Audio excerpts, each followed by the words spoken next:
감사합니다. 주님이 저희를 사랑하셔서 저희가 함께 해주시고 또 주님의 능력과 은혜를 더입혀서 저희가 이 메마른 세상 가운데 마귀 사탄 귀신이 저희를 집어삼키려고 하는 이때에도 넉넉히 이길 힘을 주신 것을 감사드립니다. 주님, 오늘 말씀 사경의 두 번째 날로 모였습니다. 주님, 저희가 이 시간에 은혜 받을 때 은혜 받을 수 있도록 도와주시고, 기도할 때 기도할 수 있도록 도와주시고, 찬양할 자리에서 찬양하는 사람들이 될 수 있도록 도와주시옵소서. 오늘 참석하지 못하는 성도님들도 주님께서 동일한 은혜로 함께 하셔서 그들의 삶 가운데 예배드릴 수 있는 시간과 기회와 마음을 허락하여 주시옵소서.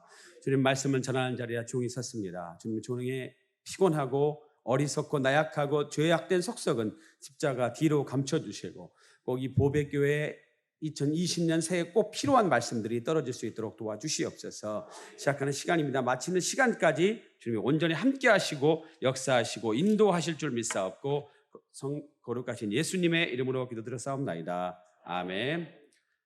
할렐루야. 아멘. 할렐루야.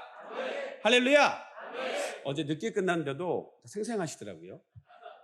제가 어제 말씀드렸죠. 어제 제가 설교를 그래도 꽤 오래 했더라고요. 한 70분? 80분 정도 했는데 시간이 금방 가시지 않으셨어요? 늦게 가셨나 봐요. 그래도 기록을 좀 깨주신 것 같아요. 점점 줄어들지는 않을 것 같아요. 여러분의 반응을 계속 너무 잘 보여주셔가지고. 오늘 제가 말씀을 준비하면서 제가 수도권에서 말씀을 준비할 때는 되도록이면 집에서 잡니다. 집에서 자는데 집에서는 준비가 잘 안 돼요. 왜냐하면 이상하게 집은 잠만 와요. 집에는 제 방이 없거든요. 저희 집에 방이 저희 아내가 방을 하나 쓰고 저희 아들이 하나 방을 쓰고 저희 딸이 방을 하나 쓰고요. 저는 방이 없어요. 아내와 같이 쓰는 방이 있긴 한데 그건 아내와 저희 옷을 두는 방이고 자는 방이지 제 방은 아니에요. 그래서 집에서는 사실은 말씀을 잘 준비하지 않습니다. 그래서 학교에서 준비를 해요. 학교가 인천에 있으니까 준비를 하는데 학교에서 일하시는 집사님이 이제 쓰레기를 버리시기 위해서 이제 교수들 방을 매일 열어가지고 쓰레기를 비우시거든요. 근데 저에게 참 이상하게 쳐다보시더라고요. 교수님, 학교 중에도 잘 안 계시던 분이 학교에 방학 때 이렇게 매일 나오세요. 그러니까 저는 제가 본분을 까먹을 때가 있어요. 왜냐하면 저번 학기에는 제가 학교에서 한 과목 가르쳤거든요. 진짜 좋은 학교예요. 한 과목 가르쳤는데 월급이 나왔어요. 그리고 다른 학교에서 세 과목 가르치고요. 세상에 부흥회를 열심히 다니고 있습니다. 하나님 축복이죠. 하나님 일을 할 수 있게끔 그런 좋은 학교로. 근데 이제 벌을 받지는 않았지만 다음 학기, 다다음 주부터는 제가 8과목을 가르칩니다. 참 신기한 거는요. 저는 집회를 가게 되면 저희 집사람이 그러는데 굉장히 제가 익사이팅합니다. 몸이 굉장히 피곤하거든요. 왜냐하면 제 일이 할 거는 다 하고요. 오늘도요. 많은 일을 했습니다. 제 자동차를 고쳤고요. 성경 공부를 하나 인도했고요. 전화를 한 46통 정도 한 것 같아요. 저는 그래서 운전을 길게 하는데 하나님께서 제가 전화하는 것도 굉장히 싫어하고요. 사실은요. 제가 운전하는 것도 굉장히 싫어해요. 그래서 교회 갈 때는 꼭 저희 집사람에게 운전을 시키거든요. 그래서 운전을 잘 가르쳐놨더니 지금 저보다 운전을 훨씬 잘해요. 근데 왜 전화를 하게 됐냐면 먼저 새해 인사한 분들한테 전화를 안 할 수는 없잖아요. 이해가 안 되시나 봐요.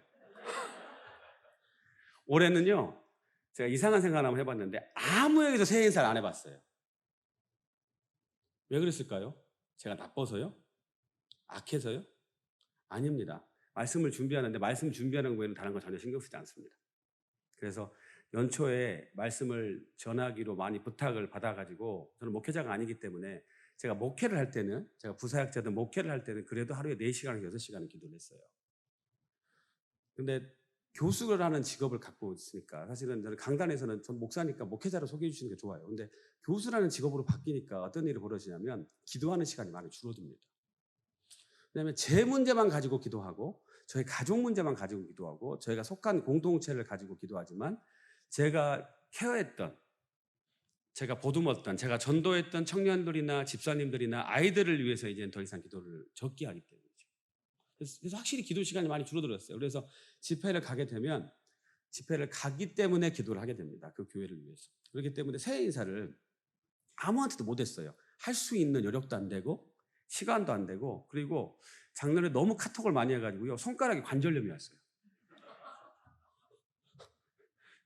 직업병인 것 같아요. 왜냐하면 타이프를 치고 카톡을 보냈는데요. 제가 여러분한테 비밀 하나 알려드리면 교수인데요. 글 쓰는 걸 너무 싫어합니다. 근데 너무 불행하게도요. 여러분을 보시니까 제가 말은 좀 잘하는 것 같죠. 글은 잘 못 써요. 못 쓴다는 게 아주 못 쓰는 건 아니에요. 그래서 영어로 글 써가지고 박사까지 땄으니까요. 근데 글을 쓰다 보니까 글로 표현을 한다는 게 너무나 사실은 힘든 일인데 글을 쓰는 게 보통 일이 아니라 하나님께서 교수를 시켜가지고요. 제가 제일 되기 싫은 직업이 2개가 있었는데 1번 목사, 2번 교수였어요. 여러분 절대 소원 같은 거 하지 마세요. 저희 집사람은요. 제일 되기 싫은 게 1번 사모. 딱 됐어요. 사모. 그리고 2번이 뭐였냐면 자기가 밖에서 일하는 거였는데 됐어요. 일을 해야 되니까. 물론 자기가 즐기긴 하지만.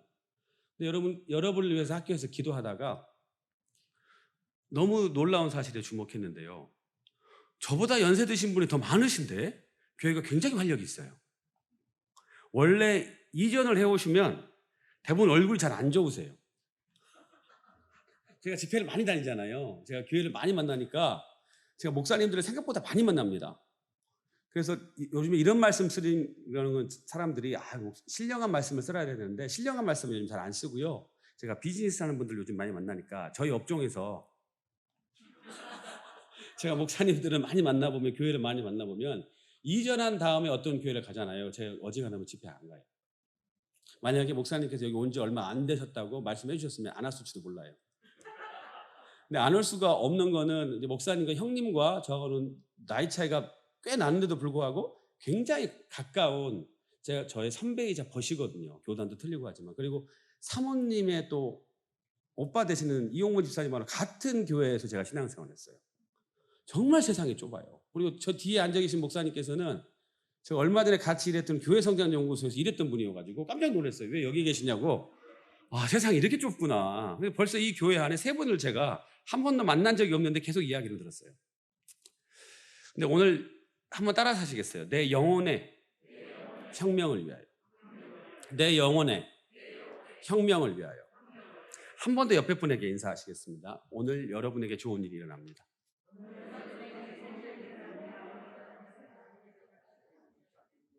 한 번 더 인사하시겠습니다. 새해 하나님께서 당신을 사용하실 것입니다.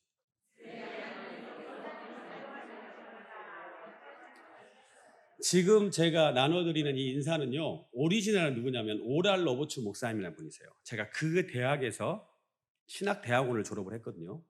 소위 말하는 오순절 성령 운동하는 사람들에게 제일 족보이는 학교가 오랄 로버츠예요.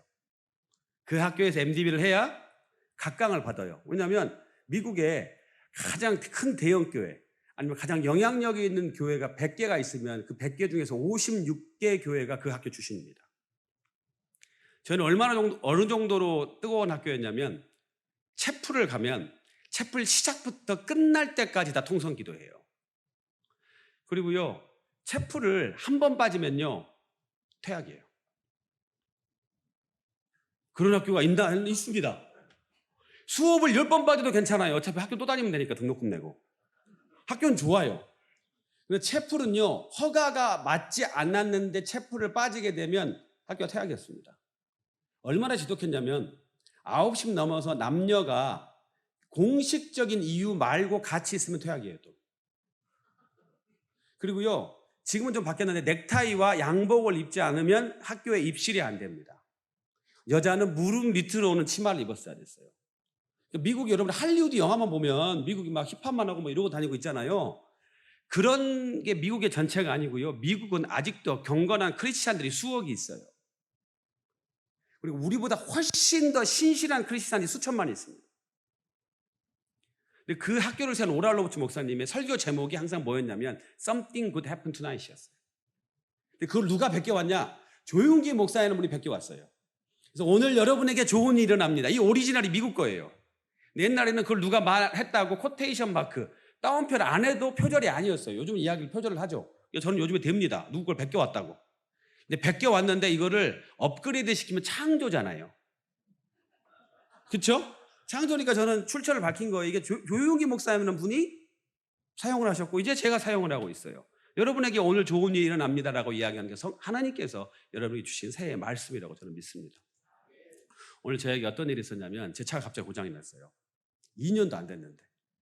근데 사람들이 저하고 저희 집사람에게 직업이 뭐냐고 물어봅니다. 왜냐하면 1년에 엔진 오일을 3번 바꾸니까.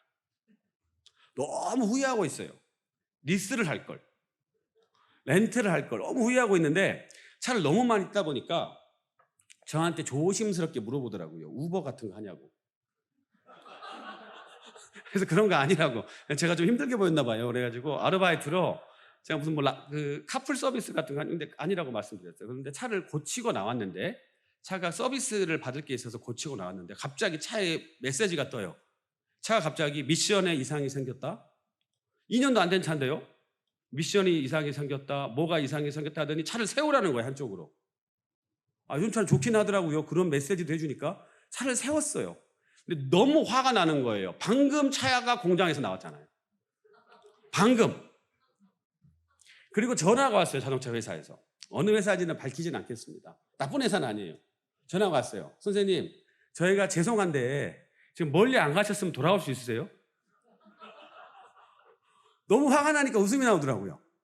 저는 죽을 뻔했는데. 차가 만약에 고속 주행 중에 미션이 멈추고 차가 멈춰가지고 멈추게 됐으면 어떻게 됐을까요? 그러니까 너무 화가 나는데 화가 안 나요. 너무 화가 나니까. 그리고 예수 믿는 사람이 혈기를 부리면 안 되잖아요. 그래서 뭐라고 하냐면 선생님 오늘 저희가 컴퓨터 회로가 잘못돼가지고 그거를 집어넣었어야 됐는데 시스템이 잘못돼서 기술자도 집어넣지 않고 저도 확인하지 않고 저는 집어넣은 걸로 해가지고 선생님을 출고를 시켰는데 저희가 확인해 보니까 이게 출고된 적이 없다고. 괜찮으시냐고. 안 괜찮죠. 근데 화를 안 냈어요. 오늘 집회를 해야 되기 때문에 집회를 안 했으면 진짜로 찾아가서 매니저를 만났을 겁니다. 제가 영국에서 인종차별적인 걸 한번 당해가지고요. TV 회사에서 그 나라의 전체 책임자를 만난 적이 있습니다. 27단계를 건너뛰어가지고 영어로 싸워가지고 대단한 거죠. 근데 그 혈기가 없어졌어요. 오늘 말씀을 전해야 되기 때문에. 근데 좋은 서비스는 받았습니다. 자기들이 기사를 보내서 차를 가지고 가고 저를 원하는 곳까지 태워주고 다시 차를 배달해 줬어요. 그래서 오늘 무사히 차를 가지고 왔는데요. 제가 어떤 생각을 했냐면 그 커다란 차가 거의 세차도 2년밖에 안 됐으니까 커다란 차가 이만한 회로 하나가 안 들어가니까 이만한 회로 하나가 망가지니까 엔진이 잘못된 것도 아니고 미션이 잘못된 것도 아니고 타이어가 펑크난 것도 아닌데도 죽을 뻔했어요. 차가 멈춰버렸으니까요. 만약에 제가 30km로 달리지 않았고 140km, 150km로 만약에 달렸으면 카메라 없는 곳에서 여러분 카메라 없는 곳에서는 그렇게 달리시잖아요. 저만 그런가요? 안 그러신 분도 계세요. 인상을 쓰시는 분은 보니까 나는 안 그래요. 근데 그러잖아요. 근데 죽을 뻔했어요. 근데 안 죽었으니까 여기 있겠죠? 오늘 말씀에 적용을 시켜보니까 우리 인간이 생각 하나가 잘못되면 지옥으로 계속 끌려간다. 이 안에 예수 그리스도의 피가 흘러내리는 사람, 예수 그리스도의 보혈이 흘러내리는 사람, 어제 말씀드린 것처럼 영혼의 때를 준비하는 사람은 예수 그리스도가 있기 때문에 조금씩 하나님을, 예수님을 닮아가는 삶을 살아요. 근데 반대로 이 안에 예수 그리스도가 없는 사람은 겉으로 보기에는 아주 멀쩡한 사람이지만 죽어가고 있다는 거예요. 사람이 점점 죽어가고 있다는 걸 저도 요즘에 실감합니다. 저는요, 똑같은 곳을 계속 가는 습관이 있어요. 단골을 만든다고 하잖아요. 익숙한 걸 만들어요. 익숙한 걸 만들면 식당이든 미용실이든 자동차든 샵이든 익숙한 걸 만들면 잘해줍니다. 그러잖아요. 그래서 미용실도요, 익숙한 데를 만들었는데 왜 익숙한 데를 3시 이전에 머리를 자르면 7,000원이에요. 그래서 머리를 왜 자르냐면 제가 머리숱이 많이 없거든요, 생각보다. 근데 오해하시는 게 있는데 머리가 없는 사람이 더 자주 이발을 합니다. 많이 있는 사람보다 없는 사람이 옆에만 많이 길러요. 그래서 굉장히 신경 쓰여요. 저희 집사람이 계속 혼내거든요. 아니 2달에 한 번 잘라 여보, 머리도 없으면서 왜 이렇게 많이 자르는 거야? 당신이 몰라서 그래. 2주에 한 번씩 옆머리를 쳐야 기분이 상쾌해지는 거야. 그런데 어저께 제가 이발을 하고 왔거든요. 여러분이 보시기에는 뭐 이발을 했는지 안 했는지 표시가 안 날 수도 있는데, 근데 미용사 아주머니가 그래요. 5년 됐는데 처음에 교수님 이발을 할 때는 흰머리가 새치 몇 개밖에 없었는데 여기 뒤에 한 뭉탱이가 보인대요. 그 말씀을 왜 했는지 모르겠어요. 그런데 고민이 된대요. 염색을 권해드리고 싶은데 염색약을 쓰면 머리가 빠질 수 있기 때문에 더 많이 반 이상 흰머리면 말씀드리겠다는 거예요. 돌아오는데 너무 슬프더라고요. 나는 염색 마음대로 할 수 없구나. 머리가 빠질 수가 있기 때문에.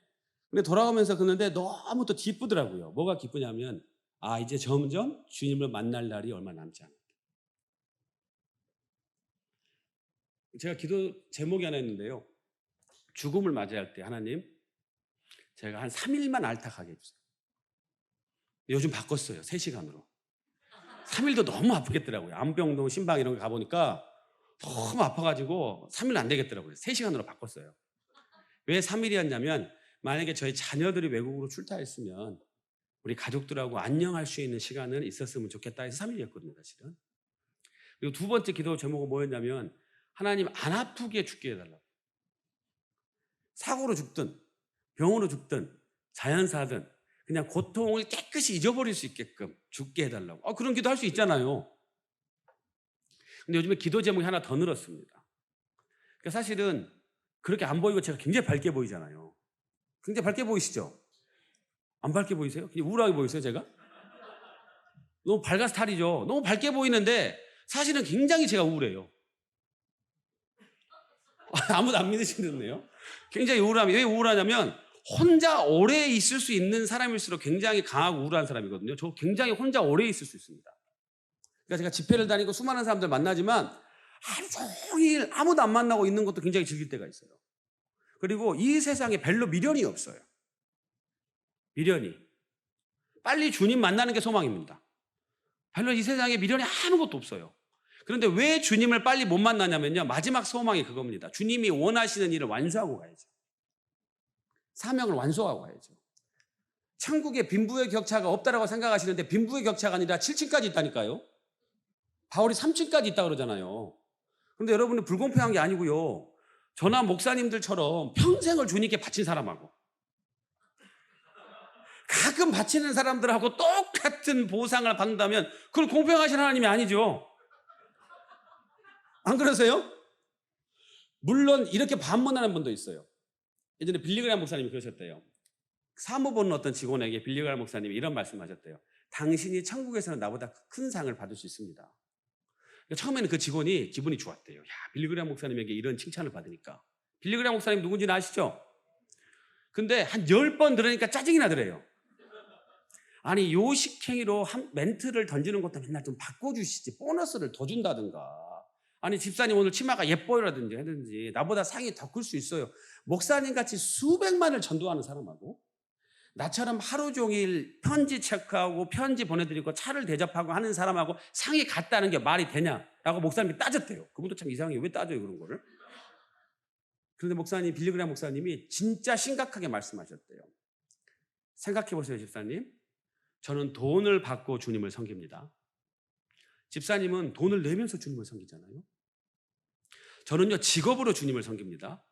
집사님도 직업이긴 하지만 집사님은 직업보다는 사명으로, 다른 직종으로 가면 훨씬 더 많은 월급을 받을 수 있고 훨씬 더 나은 대접을 받을 수 있는데 이 자리에서 영혼을 살리는 데 섬겨주니까 목회자로 기름 부은 사람보다도 훨씬 더 평신도인 당신이 하늘나라에서는 더 큰 상을 받을 수가 있습니다.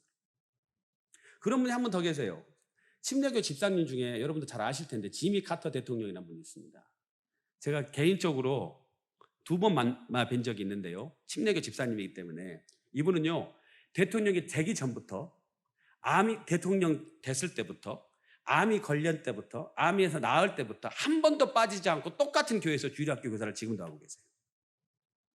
대통령이었을 때는 에어포스 1을 타고 갔고, 암이 걸렸을 때도 진통제를 맞고 갔고, 일어날 수 없을 때는 입원했었지만 나은 다음에 바로 간 곳이 자기가 사역했던 교회예요. 어거스타 침례교. 한 번도. 한국에도요 박정희 대통령 시절에 지미 카터 대통령이 한국에 왔었을 때 첫 번째 공항에서 내려서 질문이 뭐였냐면, 내가 주일날 예배드리고 싶습니다. 나는 침례교이니까 침례교를 좀 알아봐 주십시오. 그래서 여의도 침례교에서 예배를 드리고 갔어요. 그때 박세직 안수 집사라는 분이 서울시장이었는데 그분이 여의도 침략의 집사였거든요. 그리고 비행기 타고 돌아갈 때까지 박정희 대통령을 전도해요. 그분이 회고록에 나옵니다. 박 대통령이 내가 우리나라가 조금 더 잘 살면 교회 가는 걸 생각해 보겠다라고 대답했다라고 나와 있습니다. 평신도예요. 집사님입니다. 물론 대통령이었죠. 그런데 그분은 하루도 빠지지 않고 목회자도 하기 힘든 암에 걸렸거나 자기가 에어포스 1을 타고 다니는 대통령인데도 불구하고 주일 학생 몇 명을 가르치는 걸 평생 놓치지 않았다는 거예요. 우리가 영혼이 회로 하나가 빠지면요 잘못된 곳으로 갑니다. 자, 첫 번째 화면 한번 보여주시겠어요? 스피드 있게 넘어가 주셔요. 어저께 제가 2개 까먹었는데 스피드 있게 넘어가 주셔야 됩니다. 네. 좀 시간이 걸리는데요. 제가 선교학과 교수가 됐는데 제가 선교학과 교수가 되기 전에 원래 꿈은 뭐였냐면 전 세계를 돌아다니면서요 사업하는 거였어요. 그리고 아주 높은 빌딩 위에서 그런 꿈이 있잖아요. 남자들의 꿈. 어떤 꿈이었냐면 빌딩 수십 층 빌딩 위에서 탁 내려다 보면은 그 세상이 보이고 그리고 전 세계를 안방처럼 들여다니면서 그리고 물건을 파는 거였어요. 그래서 아침은 뭐 프랑스에서 먹고 뭐 저녁은 뭐 어디서 먹고 뭐 이런 거였어요. 근데 물론 그거하고는 조금 바뀌었어요. 조금 바뀌었는데 신기한 거는요. 그렇게 비슷하게 삽니다. 어떨 때는요. 여러분 들어보셨는지는 모르겠어요. 안도라 같은 나라에 갔다가 우크라이나에 갔다가 이집트에 갔다가 말레이시아에 갔다가 일본에 갔다가 미국에 있다가 그리고 미얀마에 있어요. 57개국을 돌아다녔습니다. 앞으로 올해 남은 곳이 작년은 제가 3개월은 집에 없었어요. 근데 얼마 전에 제가 저희 학교만의 독특한 프로그램이 있는데 한 학기에 한 번씩 학생분들하고 선교지를 직접 가요. 그런데 복불복입니다. 어떨 때는요 제가 영국을 가요. 영국 출신이라고 학생들하고 영국 탐방을 갑니다. 좋습니다. 왜냐하면 학교에서 돈 받아서 가니까. 그래서 학교에서 돌아다니면서 영국을 곳곳을 방문하는 것을 월급 받고 돈 받고 비행기표 받아서 가니까 얼마나 좋습니까? 그렇죠? 근데 미얀마가 걸렸어요. 저는 미얀마하고 아무 상관이 없는 사람인데 학교에서 가라니까 가야죠. 근데 미얀마는 갈 때부터 조금 찜찜했어요. 왜냐하면 국민소득을 보니까 북한보다 낫더라고요. 국민소득은 거짓말하지 않습니다. 제가 거짓말하지 않는 몇 개가 있는데 가격표를 봤을 때 음식점에 갔을 때요. 가격은 될 수 있으면 거짓말 안 하더라고요. 그러시죠? 그리고요 굉장히 거만한 사람 어지간하면 거짓말하지 않아요. 그래서 거만한 사람하고 이야기할 때 제가 그 사람 말들을 어지간하면 믿어줍니다. 왜냐하면 거짓말할 필요가 없어요. 아무렇게나 이야기해도 사람들이 다 받아주니까 자기는 거짓말 하지 않아요. 그런데 미얀마를 갔는데 제가 또 안 믿는 게 하나 있어요. 믿는 것도 있지만 안 믿는 거. 선교사님들이 너무 안전하다고 이야기하시는 걸 3번 이상은 안 믿어요. 반드시 위험해요. 그래서 미얀마라는 나라를 갔는데요. 정말 위험했습니다. 한 2번 죽을 뻔했어요. 어느 정도였냐면 11시간을 버스를 타고 가는데요. 이상하게 버스를 타는데 에어컨을 얼어 죽을 정도로 틀어요. 얼어 죽을 정도로 틀면 에어컨을 줄이면 되잖아요. 근데 모포를 줘요. 도저히 이해가 안 되는 거예요. 왜 모포를 줄까? 여러분 상식적으로 이해가 되세요? 에어컨을 약하게 하고 그냥 옷을 얇게 입으면 되잖아요. 그리고 남성이 2이 탔어요. 기사인가 봐요. 11시간을 가야 된대요. 그때 속았어요. 버스를 타봐야 된다고 경교사님이 말씀하셔가지고 전 비행기 타자고 끝까지 주장했는데 올 때는 비행기 타고 갈 때는 버스를 타기로 했어요. 그런데 2 사람이 탔는데요. 11시간을 세상에 한 사람이 운전해요. 더 놀라운 거는 2명이면은 바꿔서 운전하면 되잖아요. 1명은 알고 봤더니 그 남자는 안내원이었어요. 원래는 여성 안내원이 탄대요. 여성 안내원이 타면 예쁜 여성 안내원이 농담도 해주고 재밌게 해주고 하면 이 사람이 안 잘 거 아니에요. 그런데 남성 안내원이 탄 거예요. 저는 남성 기사인 줄 알았어요. 2이 바꾼 줄 알았어요. 그래서 2이 절대 이야기를 안 해요. 그때부터 불안했어요. 딱 한 번 쉬는데 2이 담배 한 대 피고 끝나더라고요. 그런데 한 7시간 쭉 가는데 일행은 다 잠이 들었는데 저만 잠이 깼어요. 너무 추워가지고. 제가 어지간하면 추위를 안 타는데 너무 추워가지고 잠이 깼어요. 근데 보니까 기사가 막 자기 뺨을 막 때려요. 막 자기 뺨을 막 때리는 거예요. 너무 세게 그것도. 저는 살살 때렸는데 엄청나게 세게 때리는 거예요. 왜 그런가 봤더니 밑에가 낭떠러지예요. 낭떠러지인데 버스 하나가 겨우 빠져나갈 수 있는 비포장도로예요. 그걸 졸면서 운전하는 거예요. 졸면서 운전하니까 제가 일행을 다 깨웠어요. 싫어하면 일행을 다 깨웠어요. 다 기도하시라고. 타신 분들이 학생이 반은 선교사 목사들이고 반은 평신도들인데 정말 세게 통성으로 기도했어요. 세울 수도 없어요. 백도 못해요. 한 대만 겨우 빠져나갈 수 있는 거예요. 이 사람이 왜 뺨을 그렇게 때렸냐면 안 죽으려고. 11시간 동안 도착하고 하는데 그런 버스를 여러분 탄다고 생각을 해보세요. 거의 도착을 했는데 인내라는 곳에 도착을 하는데 이제 밝아오잖아요. 아래가 보이는데 천길 낭떠러지예요. 더 놀라운 거는 밑에 버스들이 몇 대 떨어져 있어요. 그게 건져내지도 못한 거예요. 복구 자체가 안 되니까. 생각해보세요. 핸드폰도 안 터져요. 무슨 문제가 생겨도 119 신고하면 올까요? 못 와요. 아직도 군부 독재에다가 수많은 종족이 나눠져 싸우고 있는 나라이기 때문에 아무것도 할 수 없어요. 그리고 도착한 곳이 저 호수입니다. 인내라는 호수인데요. 이제 물족이라는 곳이 살아요. 인내족. 그러니까 호수가 얼마나 크냐면 숙소까지 배를 타고 1시간을 들어가야 돼요. 1시간을 들어가야 여러분이 생각하는 그런 배가 아니에요. 나무를 이어 붙여 만든 이 정도 폭이 되는 배인데 한 10m 정도 되는 저런 배인데 조금 더 길어요. 그러니까 이상한 오토바이 엔진 같은 거 하나 붙여놓고요. 앞에 아저씨가 하나 타고 저희가 3명에서 4명 정도 타고 1시간을 들어가는 거예요. 근데 저에게 또 문제가 생겼습니다. 구명조끼가 안 맞아요.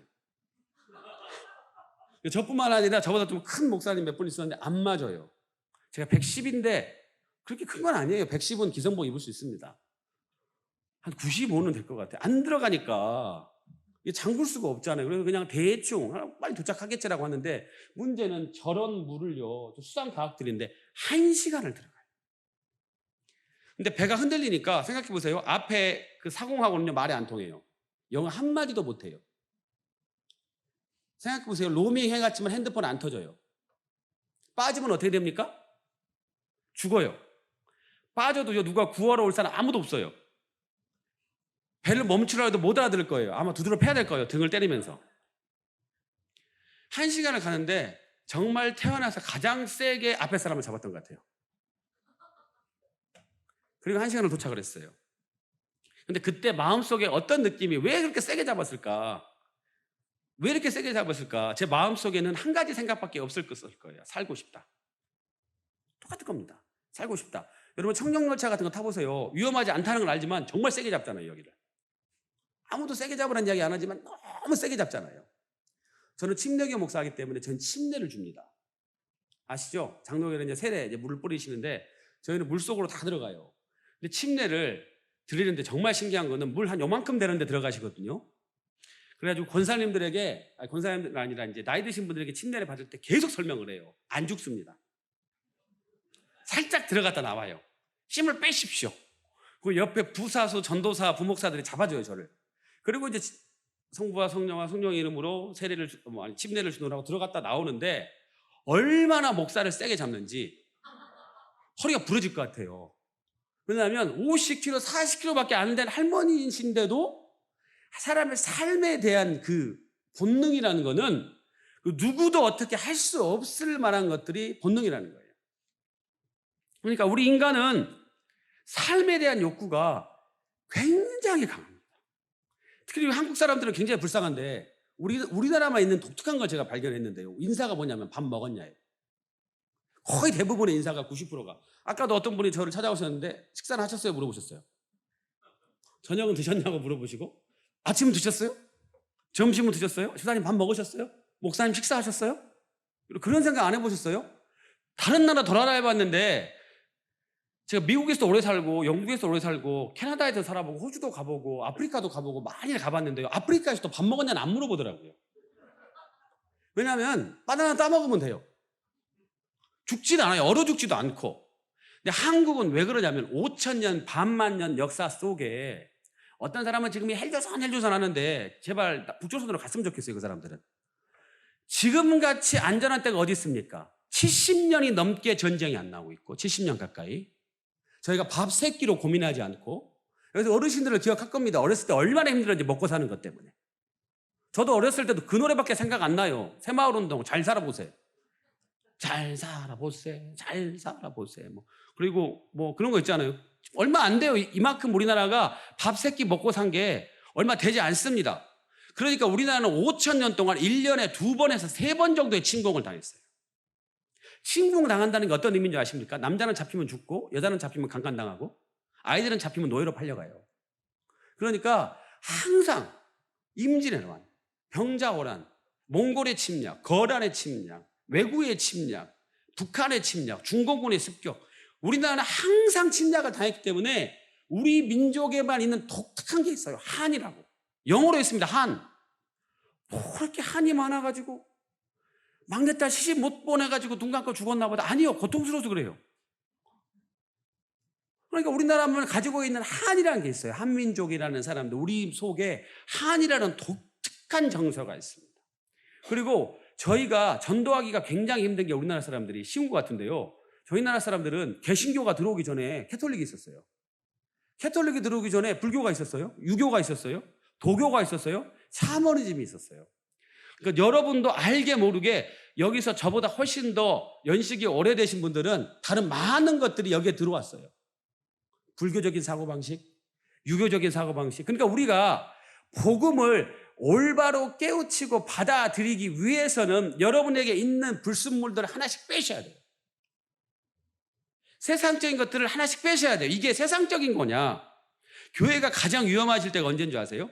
재적이 늘어나고 사람이 늘어날 때가 아닙니다. 위기가 있는 교회를 봤더니 10,000명이 넘는 교회가 하루아침에 사라지는 걸 제가 본 적이 있거든요. 저희 교단의 교회 중에. 하루아침에 사라지는데 세상의 방법이, 세상의 불순물이 교회로 들어오기 시작하고 세상의 리더십이 교회로 들어오기 시작하니까 한순간에 교회가 없어지고 몰락해버리더라고요. 반대로 세상에는 없는 것들, 예수의 회로가 들어있으면 예수 그리스도의 정신과 방식으로 바뀌게 되면 그 교회는 살아나더라고요. 저는 부모님이 돌아가시거나 장인 장모님이 돌아가시면 해야 되는 게 한 가지가 있어요. 다음 사진은 그냥 띄워놓으시면 될 것 같아요. 제가 띄워주라고 하면 뭐가 있냐면 너무 빚이 많으세요. 빚이 해도 해도 너무 많으세요. 네 분 다. 근데 세상적인 빚은 아니에요. 뭐냐면 교회 건축하다가 처가는요 이건 1, 20억이 아니에요. 친가는요 그래도 막을 만한 정도예요. 그런데 너무 억울한 건 뭐냐면 그 빚이 저한테 온다는 거를 알았어요.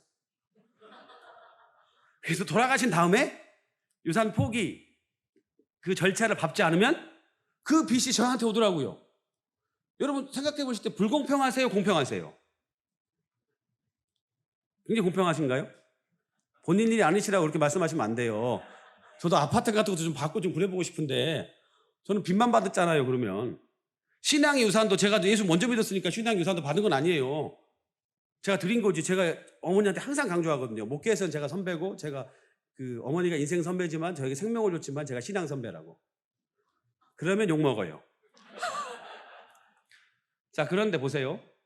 이런 방식이 인간의 법칙에도 부모가 분명히 빚을 졌는데 자식한테 가요. 그 자식이 만약에 그런 절차를 받지 않으면 그 빚은 누구에게 갑니까? 손자, 손녀에게 갑니다. 우리의 원죄가 그럽니다. 우리가 날 때부터 죄인이라고 그래요, 성경은. 우리가 왜 죄사함을 얻어야 되느냐? 날 때부터 죄인이래요. 왜냐? 아담과 하와가 죄를 졌잖아요. 그런데 카인과 아벨이 어떻게 그 죄를 갚았습니까? 카인은 동생을 죽여버렸어요. 대대로 우리의 조상, 그러니까 여러분과 저와 다 형제고 자매예요. 아담과 하와에 우리는 다 자매들이잖아요. 형제들이잖아요. 그랬더니 제가 이런 이제 공부를 가르쳤더니 교회 사역할 때 갑자기 신, 천, 지에서 오신 분이 손을 들더라고요. 아담이 죄로 말미암아 죽었다 그랬더니 안 죽었대요. 아담은 영적으로 죽었대요. 제가 뭐라고 대답했을까요? 그러면 아담 할아버지를 데려오시면 제가 믿겠다 그랬어요. 그 사람들 영적으로 이런 거 좋아하거든요. 근데 보세요. 성경에 보니까 창세기 2장 16절에서 17절의 말씀을 보면 찾으실 필요는 없습니다. 제가 읽어드릴게요. 요 하나님이 그 사람의 명하여 이르시되 동산 각종 나무의 열매는 내가 임의로 먹되 선악을 알게 하는 나무의 열매는 먹지 말라. 내가 먹는 날에는 반드시 죽으리라 하신다. 근데 사람들은 그렇게 주목합니다. 먹었는데 안 죽었잖아요. 하나님이 거짓말하신 거야? 반드시 죽으리라 그랬지 즉시 죽으리라는 아니었어요. 그러니까 선악과를 먹은 대가가 어떻게 됐습니까? 반드시 죽었어요. 그런데 보세요. 선악과를 왜 먹었습니까? 마귀가 어떻게 꼬셨죠? 네가 이걸 먹으면 눈이 밝아져서 하나님처럼 된다. 마귀에 대해서 연구를 해보시면 마귀는 원래 루시엘이라는 천사였잖아요. 근데 마귀가 왜 마귀가 됐습니까? 자기가 하나님 같은 존재라고 생각해서 하나님께 대항하잖아요. 우리가 인생에 있어서 가장 큰 죄가 뭔지 아세요? 나의 나된 것이 하나님의 은혜가 아니라 나의 나된 것이 나의 은혜예요. 나의 나된 것이. 사람 타락하는 건 한순간입니다. 정말 위대한 목사님들도요. 마지막에 돌아가실 때는 보니까 하나님의 사람으로 변질되지 않는 사람들은요. 뭐라고 고백하시냐면 나는 진짜 아무것도 한 게 없어요. 주님이 다 하셨습니다. 하나님께만 영광을 돌려드립니다라고 교회를 깨끗하게 떠나세요. 물론 교회에서 그분들을 먹고 살게 해드려야죠. 어떤 교인들은 너무 나쁘셔가지고 아니 목회자도 40년 고생하셨으면 연금은 받아야죠. 못 먹고 살아요. 목회가 타락해가지고 연금 같은 거 받는다고 막 그러시는 분도 있으시더라고요. 제가 너무 하셨더라고요. 여러분 그러지 마세요. 그런데 그게 아니라 그 목사님이 깨끗하게 그 자리에서 사라지시는데 하나님이 하셨기 때문에 하나님께 아니더라고요. 그래서 자랑하실 게 너무 많죠. 수만 명의 성도가 모였고 수십만 명을 살렸고 수백억짜리 교회를 지었고 수백 명의 선교사를 파송했으면 그분은 천국에서도 엄청나게 큰 각광을 받을 뿐이잖아요. 그런데도 불구하고 자기는 죄인 중에 죄인의 괴수 중에 괴수라고 고백하고 사라지는 목사님들을 봤습니다. 한경진 목사님 같은 분이 그러셨잖아요. 마지막에 한경진 목사님이 남기신 게요. 옷 두 벌이셨어요. 그분을 누가 칭찬하셨냐면 한경진 목사님의 외손자분이 저희 아버님의 동료 교수였어요. 그분은 지독해가지고 한경진 목사님의 외손자인데도 예수를 안 믿으셨어요. 지금은 믿나 안 믿나는 모르겠지만 근데 그분이 저희 아버님이 예수 안 믿을 때 그랬대요. 우리 외삼촌을 보니까 하나님이 계시긴 한 것 같다고. 자기는 안 믿는데. 왜냐하면 하나님이 계시니까 저분이 그런 삶을 살 수 있지. 하나님을 계시니까 저분이 그런 삶을 살 수 있지. 그래서 그분은요. 마지막 돌아가실 때까지 자기가 잘못한 걸 깨끗이 인정하셨고 물론 그분이 잘못한 것도 꽤 있으셨어요. 인터넷 뒤져보시면 있어요. 근데 인간이기 때문에 그런데 마지막까지 하나님께 영광을 돌리시고 옷 두 벌 남기고 가셨습니다. 근데 어떤 분인지 말씀드릴 수 없는데 이런 목사님이 계세요. 똑같이 큰 일을 하셨어요. 그런데 마지막 때에 뭐라고 하시냐면 나같이 겸손한 사람. 그래서 제가 그분께 말씀드렸어요. 겸손한 사람은 자기 겸손한다고 하지 않는다고. 그래서 엄청 혼났어요. 혼나죠. 제가 단점 중에 장점인데요. 제가 그런 말을 못 참아요. 그래서 인생이 굉장히 힘듭니다. 그래서 요즘에는 못 참고 있어요. 어지간하면은 이제 참고 있는데요. 근데 너무 안타까운 거는 그렇게 겸손하시고 그렇게 훌륭하시고 그렇게 책에서 나왔고 제가 그분들 때문에 목회자가 됐는데 어느 순간에 같은 업종에서 제가 그분들을 만날 일이 생기고 같이 밥 먹을 자리도 생기고 그 교회 가서 집회 갈 일도 생기고 여러 가지 관계를 맺는데도 불구하고 보니까 이제는 같이 밥 먹기도 싫고요. 그분들이 예수 믿고 천국 가게 해달라고 제가 기도해요. 웃으시지 마세요. 정말 심각한 얘기예요. 제가 그분들 때문에 은혜를 받고 그분들을 바라보면서 목사가 되고 그분들을 보면서 목사가 될 꿈을 키웠는데 어느 순간에 보니까 그분들이 다 내가 했다는 거예요. 내가 이걸 했고 내가 저걸 했고 내가 이걸 했고 내가 이런 사람이고 내가 저런 사람이고 내가 이런 사람이기 때문에 나는 이거 죽을 때까지 이걸 내가 해야 되고 내가 죽은 다음에 이건 내가 만든 거기 때문에 딴 사람이 부시면 안 되고 그래도 아들이 부시면 기분 덜 나쁘고 사이가 부시면 기분이 조금 더 나쁘지만 그래도 덜 나쁘고 그리고 다른 사람이 와서 부시면 완전히 나쁜 거고 그래서 내가 하든지 우리 아들이 하든지 우리 사이가 하든지 조카가 하든지 며느리가 하든지 아니면 내가 원하는 죽을 때까지 마을 때까지 내가 해야 된다고 하시는 게 왜 그렇게 됐냐면 어느 순간에 보니까요 회로가 하나가 빠져버려요. 그러니까 이 안에 예수 그리스도가 있으면 찔르면은요 예수가 나와야 정상이에요. 그런데 어느 순간이 되니까 이 세상에서 가장 무서운 것이요 마귀가 영적인 사람들에게 교만이라는 무기를 사용해요. 얼마 전에 어떤 신학대학을 갔더니요 야간반에 갔더니 야간반이 대박이 난 거예요. 왜 대박이 났냐면 신학교가 미달인데 갑자기 너무 많이 왔대요. 야간만. 왜 이렇게 많이 왔냐 했더니 40대, 50대, 60대 분들이 엄청나게 왔대요, 신학교를. 이분들이 목사가 되려고 오는 사람들이 있었을까요? 그랬으면 너무 감사할 거예요. 인생의 후반기를 여러분이 선교사가 되고 목회자가 된다면 저는 환영입니다. 여러분 똑같이 한번 고생해 보셔야죠. 할만합니다. 재밌는데 쉽지는 않아요. 여러분이 선교사 되신다면 저희 학교 언제든 환영입니다. 조한대학원 대학교에 문은 열려 있습니다. 그런데 이분들이 왜 신학을 공부했냐 슬프더라고요. 그러니까 사담으로 이야기를 하는데 우리가 목회자들보다 못할 게 없는데 우리가 영적으로도 뛰어나고 우리가 돈 내서 교회도 세웠고 내가 기도도 더 많이 하는 것 같고 내가 훨씬 영적인 것 같은데 내가 신학교만 안 나왔더라. 그러니까 내가 신학까지 공부하면 내가 목회자보다도 나을 수 있는 설교를 할 수 있고 내가 더 좋은 학교 나왔으니까 내가 더 많이 배웠으니까 내가 세상의 경험도 훨씬 더 학식도 풍부하니까 나는 이제 명예퇴직도 했겠다. 나는 시간도 있겠다. 그러니까 내가 이 정도 신학을 그러니까 하나님의 일을 3년 4년 그냥 세상적으로 학위 공부해가지고 그냥 말만 잘하면 된다고 생각하는 걸 목회자라고 생각하시대요. 물론 기성교회 목회자들의 잘못한 부분도 있기 때문에 이렇게 생각하시는 분도 있지만 예수의 회로가 빠져나가 버리니까요. 이 길은요 정말 가기 힘든 일입니다. 저희 아들이요 얼마 전에 작년에 수련회 때 오늘 사진을 못 보여드렸지만 주의 종이 되겠다고 한 사람 하나님의 사람이 되겠다고 한 사람 나와라 그랬더니 제일 먼저 뛰어갔대요. 저한테 엄청 혼났어요. 너 이거 얼마나 힘든 거 너 그거 아니야 너 그러지 마. 생각해봐 너. 생각해보고 제가 같은 업종이니까 아빠가 도와줄게 그럴 줄 알았나 봐요. 그런데 이 아이를 보니까 그럴 수 있겠다는 생각이 들었어요. 왜 제가 그랬냐면 제가 목회자가 싫어서 그런 게 아니라 이 아이가 자라면서 본 목사는 저하고 할머니하고 외할아버지예요. 그러니까 굉장히 큰 교회 목회자고 인정받는 목회자이기 때문에 저도 마찬가지죠. 목회자지만 고생을 조금 덜 해요. 개척교회 목사님들에 비하면.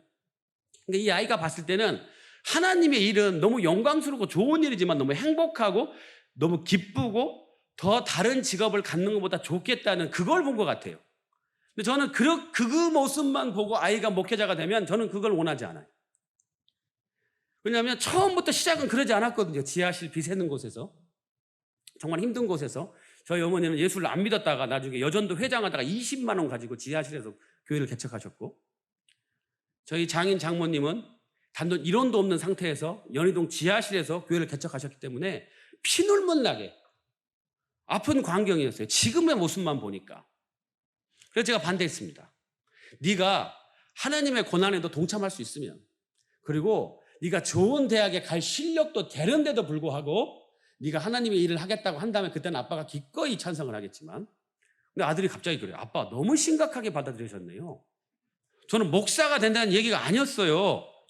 하나님께 인생을 드리는 것, 주의 종이 된다고 하는 게 우리 모두의 사명 아닌가요? 아빠는 왜 이렇게 좁게 생각하세요? 그러는 거예요. 아니 의사가 되든 변호사가 되든 회사원이 되든 공무원이 되든 청소를 하든 있는 곳에서 하나님의 종이 되면 되는 거 아니에요, 아빠? 좀 그렇게 배웠는데 제가 잘못한 거예요? 무조건 목사가 돼야 돼요? 무조건 신학교에 가야 되는 거예요? 그러니까 우리가 생각할 때 제가 생각할 때 제가 편협하게 생각했는데 오히려 아이가 훨씬 더 크게 생각하는데 저는 다행이라고 생각합니다. 근데 로마서 5장 12절부터 14절에 보니까요. 기쁜 소식이 하나 있어요. 어떤 소식이 있냐면 창세기에 보니까 한 사람이 죄를 저질러가지고 정말 억울하죠. 한 사람이 죄를 저질러가지고 저희가 다 덤탱이 썼잖아요. 아니 아담 할아버지가 불순종했는데 왜 우리가 그거를 받아야 되는 거예요? 내가 잘못한 것도 없는데. 여러분 그런 생각 한 번도 안 해보셨어요? 저는 학교 다닐 때요. 굉장히 교수님들을 많이 괴롭혔습니다. 이 교수님들이 저주를 하셨어요. 너도 꼭 교수 돼서 너 같은 놈 만나라고. 근데 교수는 굉장히 축복이죠. 근데 교수 되려고 한 번도 생각해 본 적은 없었거든요. 저는 아버님이 교수였기 때문에 교수라는 직업을 저는 굉장히 좋게 생각하면서도 안 좋게 생각했어요. 저희 아버님이 너무 칼퇴근하셔가지고 항상 집에 계시니까 너무 힘드셨고요. 선생님들은요 아침부터 밤까지 잔소리 마시잖아요. 그래가지고 저는 선생이나 교수는 안 되겠다 마음 먹었던 사람이에요. 그런데 제가 어떤 질문을 했냐면 이런 질문을 했습니다. 저희 침례교도 자기들이 제일 어느 교파를 가도 자기들이 성경적이래요. 제가 발견한 게 있어요. 신천지를 갔더니 지들이 성경적이래요. 하나님의 교회를 갔더니 지들도 성경적이래요. 요즘 신천지도 말씀 대성회 뭐 이런 거 아시죠? 말씀 대성회 와서 보라. 진리의 말씀 신천지가 여기 있다. 다 지옥 가는 급행열차 타고 신나게 가고 있는데, 생각해 보세요. 예수의 해로가 빠지면 어떻게 되냐면, 여러분 IQ가 50만 되면요, 그 초등학교 안 나온 그 정신병자 흰머리에 이만이라는 사람이 백마 타고 온 성령이라는 게 믿어지세요? 그 사람이 여러분을 구원했다는데 믿어지세요? 우리는 예수 그리스도를 믿는데, 여기서 혹시 거기서 오신 분들은 안 계시겠지만 오셨다면 한번 생각을 해보세요. 그 정신이 이상한 할아버지가 성령이라는데 그게 믿어진다니까요. 왜 믿어지는 줄 아세요? 첫 번째는 영적입니다. 이단이에요. 두 번째는요, 쇠뇌예요. 여러분이 왜 은혜 받는 자리에 계속 오셔야 되는 줄 아십니까?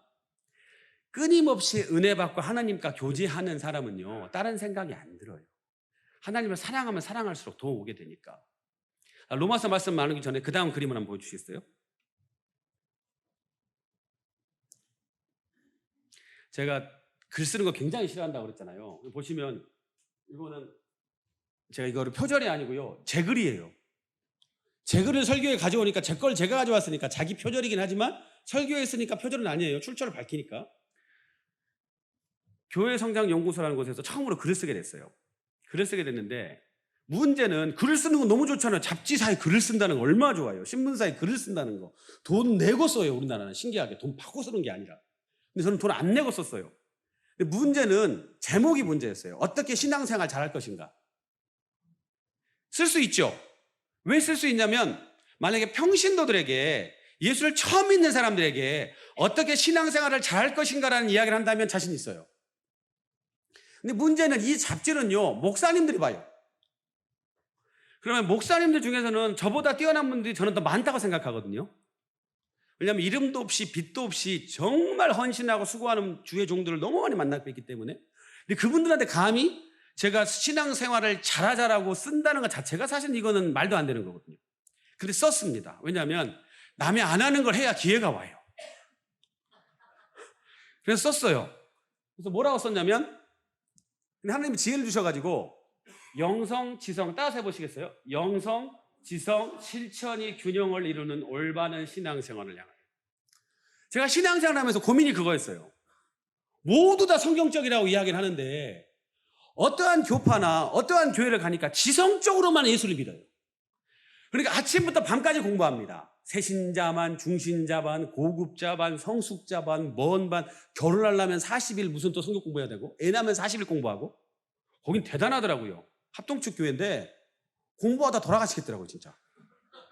평신도들이 벌코프에 조직 신학으로 구역장 성경 공부를 시키고, 와, 대단하더라고요. 그리고 뭐 애 낳기 위해서 40일 성경 공부하고, 뭐 결혼하기 위해서 또 50일 뭐 부부학교, 무슨 학교 하는데, 문제는 뭐냐면요, 공부만 계속해요. 공부만 계속해서 장점은 뭐냐면요, 신천지 같은 곳으로는 한 명도 안 가요. 왜냐하면 신천지 가기로는 자기들의 학습 능력이 너무 높아요. 신천지에서 말하는 건 너무 수준이 낮고, 신천지로 가는 분들은 대부분 어떤 분들이 가냐면요, 굉장히 지성적인 성경 공부에 대한 갈급함은 있는데 쉽게 하고 싶고, 신앙생활을 열심히 하진 않았는데 조금만 열심히 해서 엄청나게 뭘 누리고 싶은 사람, 또 영혼의 때를 준비하라고 말씀드렸는데 육체의 때를 준비해요. 신천지 보시면 자기들끼리 뭘 하냐면 고울장이에요. 너는 가양동 고울장. 주님이 오시면 너한테 가양동을 준대요. 이왕이면 강성호를 달라고 그러지 왜 가양동을 달라는지 모르겠는데 되게 촌스러워요. 고울장, 뭐 마을장, 사또라고 그러면 좋겠는데.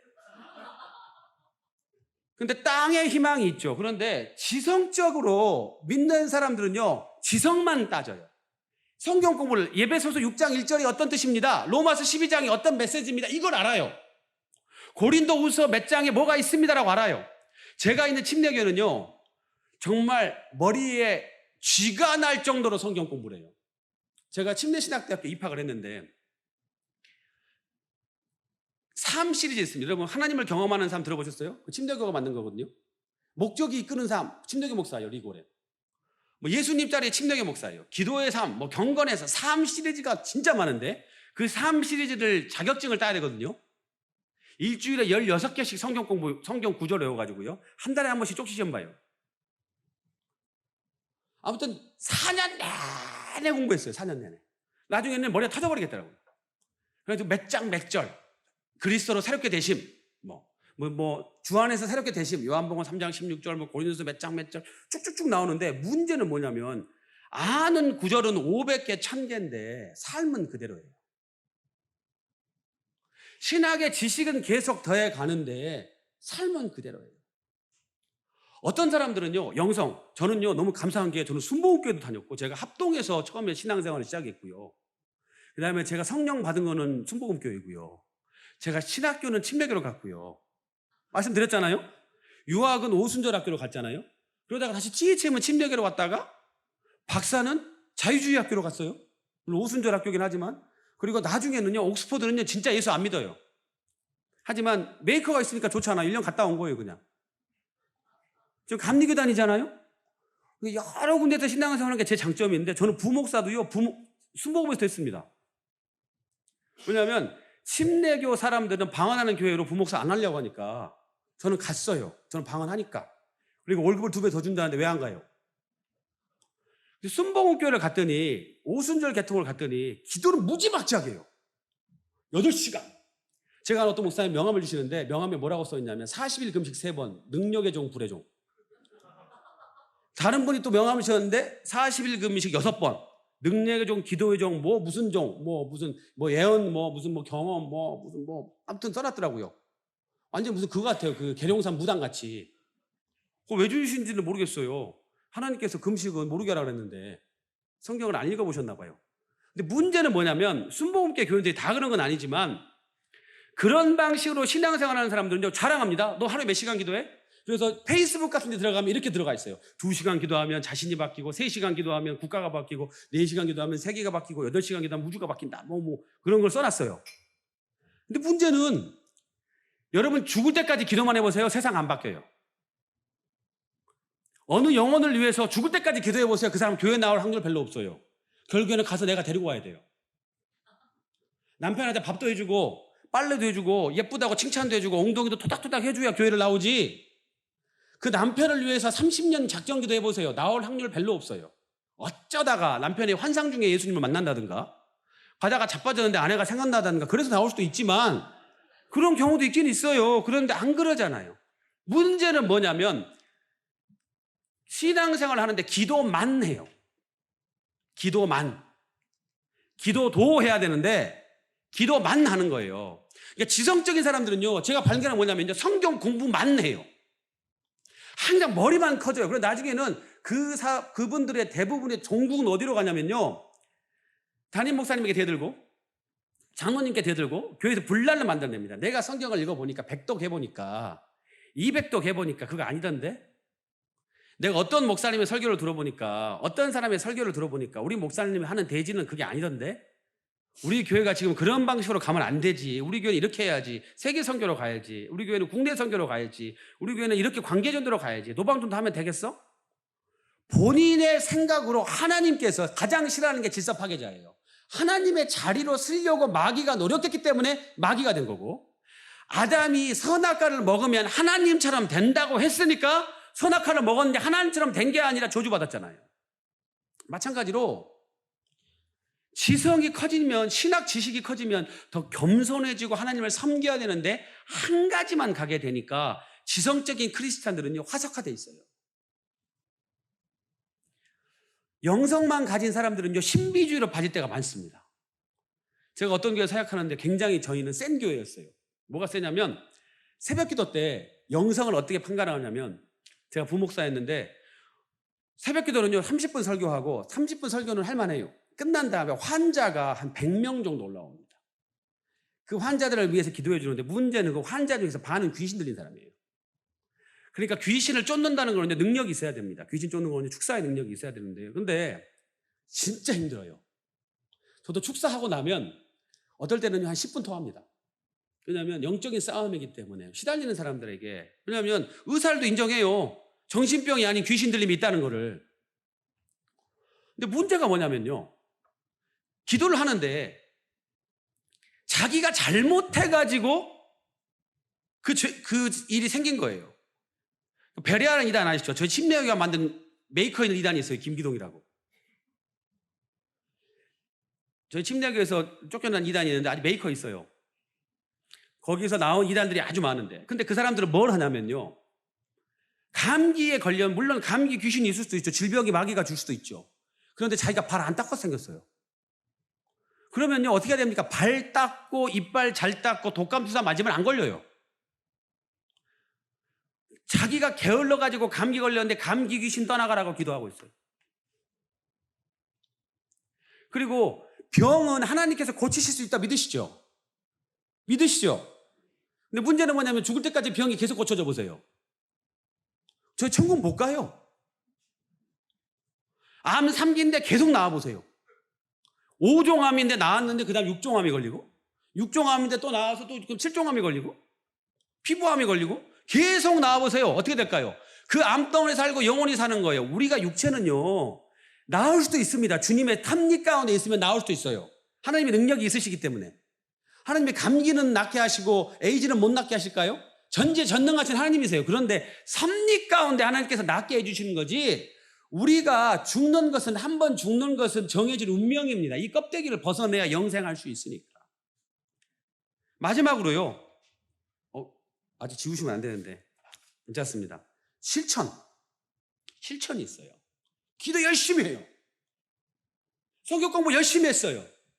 그 다음에 뭘 해야 됩니까? 하나님께서 우리에게 주신 사명이 뭐냐면, 선교적인 교회, 요즘에 이야기를 많이 하는데 한마디로 하면은요, 교회가 존재하는 목적, 우리가 존재하는 목적이 선교하기 위해서예요. 선교사는 해외에 선교사를 보내는 것만이 선교사를 보내는 것이 아니라 우리 자체가 다 선교사로 부름받았다는 거예요. 너희는 땅끝까지 가서 내 증인되라고 말씀하셨으니까. 그게 명령이라는 거예요. 다시 로마서로 돌아옵니다. 좋은 소식은 한 명이 죄를 범해서 우리가 지옥 갈 위기에 처했지만, 너무 다행인 것은 한 사람이, 로마서 5장 12절에서 14절에 보니까, 이러므로 한 사람으로 말미암아 죄가 세상에 들어오고 죄로 말미암아 사망이 왔나니 이와 같이 모든 사람이 죄를 지었을 때 사망이 모든 사람에게 이르렀느니라. 한 사람이 죄를 졌으니까 사망으로 이르렀는데, 그 후반부에 보니까 그러나 아담으로부터 모세까지 아담의 범죄와 같은 죄를 짓지 아니한 자들 위에도 사망이 왕노를 하였더니 라고 되어 있어요. 그러니까 한 사람이 죄를 지어가지고 우리가 다 죽게 생겼는데, 예수 그리스도가 오셔가지고 그 죄를 사하여 주셨다는 거예요. 어떻게 그럴 수가 있느냐? 로마서에 보면 예수님을 두 번째 아담이라고 해놨습니다. 그러니까 아담은 우리는 우리 스스로 죄를 사할 수가 없어요. 하나님이 전지전능하세요. 어떤 사람이 말장난을 많이 합니다. 하나님이 전지전능하신다는데 전지전능 안 하시잖아. 하나님이 못 하시는 걸 못 하시는 게 전지전능 못 한 거지. 야, 우주에 끝이 있냐 없냐? 과학자도 아직도 몰라요. 끝이 있다. 그럼 끝을 뚫고 하면 뭐냐? 끝이 없다. 그럼 어디까지가 끝인 거냐? 우리 인간의 과학 문명이 굉장히 발달했다고 하지만 신을 초월할 수가 없습니다. 그런데 예수 그리스도께서, 하나님께서 왜 예수 그리스도를 우리에게 보내셔야만 했나? 예수님께서 왜 완벽한 인간이시고 완벽한 하나님이셔야 됐나? 예수님께서 완벽한 인간이시기 때문에 아담이 되실 수가 있어요. 그리고 우리를 대신해서 죄의 제물이 되실 수가 있죠. 예수님께서 완벽한 하나님이시기 때문에 우리의 죄를 사하여 주실 수가 있습니다. 왜 이만희 같은 놈들이 이단냐? 예수 그리스도 외에는 어떤 이름도 주신 적이 없어요. 성령이 하시는 일은 예수님을 증언하고 예수님을 땅끝까지 증인되게 우리들을 도와주시는 사역이지, 그런 백마 탔다는 미친 할아버지가 예수 그리스도의 증인이 아니거든요. 이해가 되시죠? 그래서 우리가 죄가, 원죄가, 오늘 죄에 대해서 이상하게 다룬지 모르겠습니다. 제가 이 설교 시리즈를 할 때는 저는요, 이 설교 시리즈를 잘 만들어내고 있습니다, 지금. 그런데 오늘 아침에 묵상하는데 여러분에 대해서 죄에 대해서 좀 말씀을 해야겠다는 생각을 했어요. 근데 첫 번째 죄가, 우리가 다 알고 있죠. 원죄가 있습니다. 원죄가 있는데, 문제는요, 원죄가 뭐가 문제가 되냐면, 이 안이 썩었어요, 우리가. 태어날 때부터 이제 썩어갑니다, 인간은. 태어날 때부터 죽을 준비를 하는 거잖아요. 점점 썩어가는 거거든요. 그러니까 흰머리가 늘어간다는 것 자체가, 제 옆방 교수님은 100%가 흰머리가 됐어요. 그래서 그분한테는 제가 이런 농담을 못해요. 흰머리 이야기 못합니다. 감히 번데기 앞에서 줄을 못 잡아요. 그분 전체 백발이라니까요. 52밖에 안 되셨는데. 근데 그분은 다행히 머리가 풍성하셔가지고 전체 염색을 하고 다니셔요. 깜짝같이. 근데 저를 그분 또래로 봐서 제가 기분이 나빠요. 저는 아직은 사자예요. 앞에가. 오자는 아니에요, 아직. 그런데 보세요. 원죄가 뭐가 문제냐면 이 안이 우리가 존재가 썩어버리니까 이 안에 있는 썩은 것들이 계속 밖으로 나오는 거예요. 교만하고 살인하고 거짓말하고 분내고 시기하고 성경에 나와 있잖아요. 성령이 이 안에 들어있는 사람은 성령의 열매가 나옵니다. 근데 참 신기한 거는요. 왜 균형이 중요하냐면 복음주의라고 말하는 장로교나 침례교는요. 이 안에 있는 성령의 열매만 강조해요. 성령이 이 안에 계시니까 내가 온유하고 양선하고 그래서 어떤 교회를 가보면 1년의 마지막은요. 열매 시리즈예요. 온유 한 주, 겸손 한 주, 양선 한 주. 목사님이 계속 그렇게 설교를 하세요. 그래서 신기하게도요. 그런 교회를 가보면 교인들이 굉장히 착해요. 교인들은요. 목사님 닮아갑니다. 신기하더라고요. 제가 전에 사역했던 교회 목사님이 굉장히 세시고 개팍하니까 교인들 다 개팍하더라고요. 그 전에 있던 교회는요. 목사님이 굉장히 소심하니까 교인들이 다 소심해요. 정말 신기하더라고요. 왜냐하면 목자라고 하나님께 세우셨잖아요. 목자가 꼴을 먹이면 그 양들은 그 목자에 길들여지더라고요. 여러분이 왜 담임 목사를 위해서 기도하셔야 되냐면 담임 목사님께서 더 건강한 영성으로 더 활기가 넘치고 더 좋은 분들을 만나고 더 좋은 재료들을 만나고 더 좋은 시험을 만나고 그랬을 때 여러분에게도 활기가 와요. 그러니까 여러분이 담임 목사님에게 투자하는 거는요 절대 손해가 아니에요. 절대 손해보는 장사가 아닙니다. 절대 사주받지 않았습니다. 그런데 신기하게도요. 우리가 이 안에 성령의 열매를 만나는 사람들은요. 성령의 은사를 이야기하잖아요. 그래서 어떤 분은요. 방언하면 정신병자래요. 어제 저희 어머니 이야기를 제가 못 해드렸는데 제가 너무 짧아가지고 간증을 못해요. 이번 집회는 간증을 여러분 좋으실 때만 잠깐 할게요. 그렇다고 일부러 좋으시지 마세요. 저희 어머니가 예수를 안 믿으셨던 분이에요. 저희 어머니는요. 예수를 안 믿었는데 굉장히 무서운 분이었어요. 얼마나 무서웠냐면 친구들이 벌벌 떨었어요. 한 번도 어디서 맞고 다녀보신 적이 없어요. 여자분인데. 그리고 사업을 하셨어요. 근데 어떤 분이 빚을 안 갚아가지고 순복음교회 집사님이었는데 집사님이 왜 빚을 안 갚았나 몰라요. 근데 안 갚아가지고 어머니한테 이제 계속 빚독촉을 당하니까 교회로 받으러 오라 그랬대요. 돈 준다고 교회 오면 예배 같이 드리자고. 그래가지고 왔는데 교회가 꽤 큰 교회였어요. 그때 한 3,000명 정도 출석하는 교회였는데 근데 어머니하고 같이 가운데에 앉았는데 아무리 생각해도 돈을 못 갚겠더래요. 돈이 없어서 그냥 사정해 보려고. 교회는 사람이 많으니까 사람이 많은데 설마 나 죽이게 하겠어? 그리고 저희 어머니는 예수 믿기 전이니까 제가 죽일 수도 있는 분인데 반틈만. 근데 이분이 생각해 보니까 저희 어머니 너무 무서워 도망가 버렸대요. 저희 어머니 가운데 앉아 계시다가 문제는 못 빠져나가요. 왜냐하면 그때는 80년대 초반이라 교회들이 어마어마하게 부흥할 때예요. 사람들이 저도 아직도 생각나는데 예수 이름으로 찬송을 부르거든요. 순복음교회 예수 이름으로 예수 이거 하는데 그걸 40분 불러요. 참 성령이 불기 성령 뿌려 그러면 진짜로 아 뜨거 그래요. 옆에서 막 하니까 사람들이 무아지경이어서 아무도 못 움직이니까 50km밖에 안 된 아주머니가 빠져나갈 수가 없는 거예요. 옆에 아저씨 아주머니들이 막 몇천 명이 막 이렇게 막 광란에 이걸 하고 있으니까 저희 어머니가 봤을 때는. 그런데 너무 신기한 거는 그날 저희 어머니가 방언 받으셨어요. 그리고 예수 만나셨어요. 도저히. 그러니까 그런 분도 계세요. 아무도 기도 안 했는데 하나님의 특별한 섭리 때문에. 근데 문제는 그 다음이에요. 저희 아버님이 화학공학과 교수님이셨거든요. 저희 아버님이 그 다음날 정신과를 예약하셨어요. 완전 돌아버렸구나. 그러니까 집에도 안 들어오고 사업만 하더니 저는 뭐 갑자기 교회, 그러니까 저희가 교회 가는 거는 아버님이 핍박을 하시긴 하셨지만 굉장히 인격적으로 핍박하셨어요. 성경을 숨겨놓는다든가 뭐 그 정도 아주 귀여운 핍박이었어요. 그런 거는. 근데 저희 어머니가 예수를 믿으니까 아버님이 이제 굉장히 심각해지셨어요. 왜냐하면 아버지가 봤을 때는 훨씬 더 도덕률이 떨어지는 분인데 계속 회개하라고 하니까 더 기분도 나쁘셨겠지만 그런데 정신과에 가보라고 했습니다. 왜냐하면 이해를 못하는 언어를 하니까. 근데 여러분에게 한 가지 말씀드릴게요. 성경에 성령 회방죄는요. 오는 생에 다시 하소서 못 받습니다. 방언을 하는 것이 신앙의 척도하고는 상관이 없어요. 그런데 성령의 은사도 분명히 있다는 겁니다. 그러니까 은사주의자들은 성령, 하나님이 신비는 뭐냐면 우주보다 크신 하나님이 내 안에 계세요. 성령으로. 더 신기한 거는 내 안에 계신 성령님도 계시지만 또 밖에서 외부적으로 우리가 사역을 할 수 있게 은사라는 게 들어와요. 병 고침의 은사도 오고 방언의 은사도 오고 예언의 은사도 옵니다. 그러니까 이 두 가지를 균형을 가진 교회나 균형을 가진 크리스찬이 극히 적음을 봤어요. 그러니까 제가 저 칼럼을 썼는데 많은 분들이 공감하시고 저도 공감했어요. 저도 저렇게 살자고 쓴 거예요. 저는요, 설교를요, 여러분한테 고백을 드리면 제가 이렇게 다 못 살아요. 그렇게 살자고 저한테 설교하는 거예요. 저희 집사람이 저에게 부탁하는 게 하나 있습니다. 여보, 나는 우리 아버지 설교밖에 못 들었고 이제는 결혼해서는 주로 당신 설교를 듣는데 당신이 말한 대로 안 살면 내가 힘들잖아.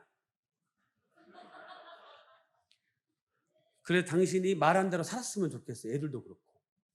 그래서 어지간하면 말한 대로 살려고 하지만 그렇게 안 될 때도 있어서 저에게도 하는 설교예요. 그러니까 여러분이 지성과 영성과 실천이 항상 우리는 씨름해야 됩니다. 그러니까 지성적으로 너무 치우치게 되면 우리의 신앙이 화석화가 되고요. 영성으로만 너무 가게 되면 사람이 신비주의가 돼요. 그래서 신비주의자들이 어떤 분이 있냐면 갑자기 기도하다가 뭐 촛불이 보인대요. 촛불이 보이는데 그 촛불이 어느 대학 앞에서 빛났대요. 우리 그 교회로 가야 된대요. 그 대학으로 가야 된대요. 말씀에도 없는, 물론 하나님께서 그렇게 역사하실 때 꿈으로 역사하실 때도 있습니다. 저도 꿈으로 응답받을 때도 있었어요. 몇 번. 특별한 경우에. 그래도 그러려면 저처럼 여러분이 하루에 4시간에서 8시간을 기도하셔야 그런 응답을 받아요. 그래야 공평하죠. 시기도도 안 하시는 분이, 시기도도 옆에 있으면 좀 하나님 감사합니다 이렇게 하시는 분이 그런 응답을 받는다는 것 자체가 이건 모순이에요. 사실은. 그러면 그건 머리가 아프신 거예요. 피곤하셔가지고. 그건 응답이라고 생각하지 마세요. 간절함이 있는, 그런데 그렇게 응답을 받을 수도 있습니다. 저는 꿈을 꾸고 대학을 선택하고 꿈을 꾸고 서너 봐서 7주 만에 결혼했거든요. 저 동생이 9일 만에 결혼했고 그런 경우도 있어요. 그런데 그걸 절대 일반화시키면 안 됩니다. 학문도 그렇고 신앙도 그렇고 제일 무서운 병이 하나 뭐냐면 영어로 유식하게 제가 교수니까 이야기하면 카테고리컬 프로블럼이라고 하는데 하나를 가지고 전체를 다 평가해요. 그러니까 어떤 사람을 평가하려면 그 사람의 말을 10마디, 100마디, 1000마디를 들어보고 평가를 해야 되고 어느 조직이나 어느 회사나 어떤 구성원을 살펴보려면 전반적으로 100개는 못 보더라도 10개는 알고 평가해야 되는데 우리는 어떻게 주로 사시는 줄 아세요? 하더라. 아우 김 집사가 그러는데 목사님 그랬다면서? 아우 장로님이 그러는데 그 가게 맛없대. 그런데 아무도 안 먹어봤어요. 그 장로님이 먹었던 것도 몰라요. 그 장로님은 원래 입맛이 써요 그냥. 원래 다 맛없어요. 그런데 문제는 뭐냐면 우리가요 세상을 살아갈 때 이걸로 대부분 중요한 결정을 한다는 거예요. MBC 뉴스 보니까 그렇다던데? 저는 뉴스 안 믿어요. 그러니까 사람들이 유튜브로 가잖아요 요즘에. 유튜브도 500개라서 문제지만. 밸런스라는 게 여러분의 신앙생활의 밸런스, 여러분이 지금 새해 내가 어느 쪽으로 치우쳤는지를 생각하셔야 돼요. 내가 너무 지나치게 지성적인가? 그러면 나는 기도해야죠. 나는 실천해야죠. 교회에서 주일학교 교사도 한 번도 안 했던 사람들을 하나님께서 대형교회에 맡기시진 않죠. 교회에서 성가대 한 번도 안 세웠던 분을 하나님께서 장로로 장립하진 않죠. 그러니까 작은 것에 충성할 줄 알아는 실천도 있어야 되는 거고 그리고 기도는 해야죠. 기도는 호흡인데 기도를 하지 않고 하나님의 응답을 받았다라고 그리고 신비한 사람들에게 찾아가가지고 돈 얼마 주고 기도받는다는 거. 너무 신기한 거는요. 목사님들도 그러더라고요. 어느 기도원에 제가 갔는데요. 저희 어머니가 예수를 믿는 다음에 놀라운 일이 하나 생겼는데 저를 강제로 금식을 시켰어요. 어떤 금식이냐면요. 선택이 없는 금식. 연말과 연초에 금식을 시키셨는데 저보다 늦게 신학을 하셨는데 목사 한 손 조금 더 빨리 받으셨어요. 그래서 연말이 되면 이제 기도원에 저를 내려놔요. 돈도 없고 차도 없습니다. 꼭 눈 오는 곳으로 내려놔요. 가끔 어머니가 잘못 아셔가지고 기도원에서 난방을 안 틀어줘요. 3일 금식을 하거든요. 그리고 또 놀라운 사실은 연초에 또 금식을 시켜요. 연말과 연초는 신기하게도 겹쳐요. 그런데 목사님들이 한 줄로 서 있는 거예요. 어떤 기도원에 갔더니. 목사님들은요, 애원기도 받고 있어요. 돈 쌓아놓고. 어떤 여자분이 애원기도를 해주는 거예요. 왜 우리 교회가 부흥이 안 될까요? 왜 우리 교회가 이렇게 안 될까요? 제가 기도원을 해서 저희가 사역했던 교회가 기도원을 큰 걸 가지고 있어서 목사님들 한 5천 분 정도 오셨었는데 거기서도 그래요. 요만한 목사님들한테 찾아가가지고 막 기도받아요. 목사 나 기도 좀 해줘. 난 영성 좀 줘봐. 내가 영성이 없어서 그래. 그 장로가 말 안 들었는데 그냥 어떻게 됐으면 좋겠어. 기도 좀 해줘봐. 그게 대화예요. 아니 말을 안 들으면 왜 말을 안 들으면 그 목사님 못해서 그런 거잖아요. 그러면 그분을 설득을 하든지 잘 지내야지. 그러면 자기가 기도해야지. 오만 이상한 목사님한테 돈 주고 기도받아가지고 그게 잘 된다는 것 자체가 이상한 거잖아요. 그런데 의외로 주의 종이라는 분들도요, 그 사람들 앞에서 엎드려 있더라고요. 제가 놀래버렸어요. 이게 한국 기독교의 현 주소구나. 답은 똑같아요. 안 바쳐서 그런데요. 근데 왜 자기한테 바쳐야 돼요, 근데? 그게 궁금하더라고요. 안 바쳐서 그런데요. 똑같아요. 여러분 기도 가도록 절대 가시지 마시는데 옆에서 한번 쳐다보세요. 따라. 네가 안 바쳐서 그래. 네가 하나님하고 관계가 안 풀렸어. 똑같아요, 무당하고. 그러니까 신앙생활을 하는데 말씀이 중심이 안 되니까 그런 곳에 들락거리고 그런 곳에 기웃거려요. 그래서 뭔가 특별한 일이 생긴 것처럼 해요. 제가 미국에 있을 때 저희 학교에서 나온 부류가 있었어요. 신사도주의라고. 아이오비라는 곳이 있습니다. 저희 학교에서 한 4시간 떨어진 곳인데, 근데 그 창시자들이 저희 학교 출신들이에요. 아이오. 제가 거기를 찾아갔습니다. 왜냐하면 저도 그때 약간 무림 고수같이 이런 게 있어가지고 뭐 놀라운 데는 찾아가 봐야 되잖아요. 찾아가 봐가지고 해야 되는 갔는데 놀라운 것을 봤는데 호텔에 갔더니 애언자들이 100명이 기다리고 있어요. 녹음기를 들고 들어가지 않으면 애언 안 해줘요. 그래가지고 들어가서 녹음기를 틀어놓고 애언을 받아요.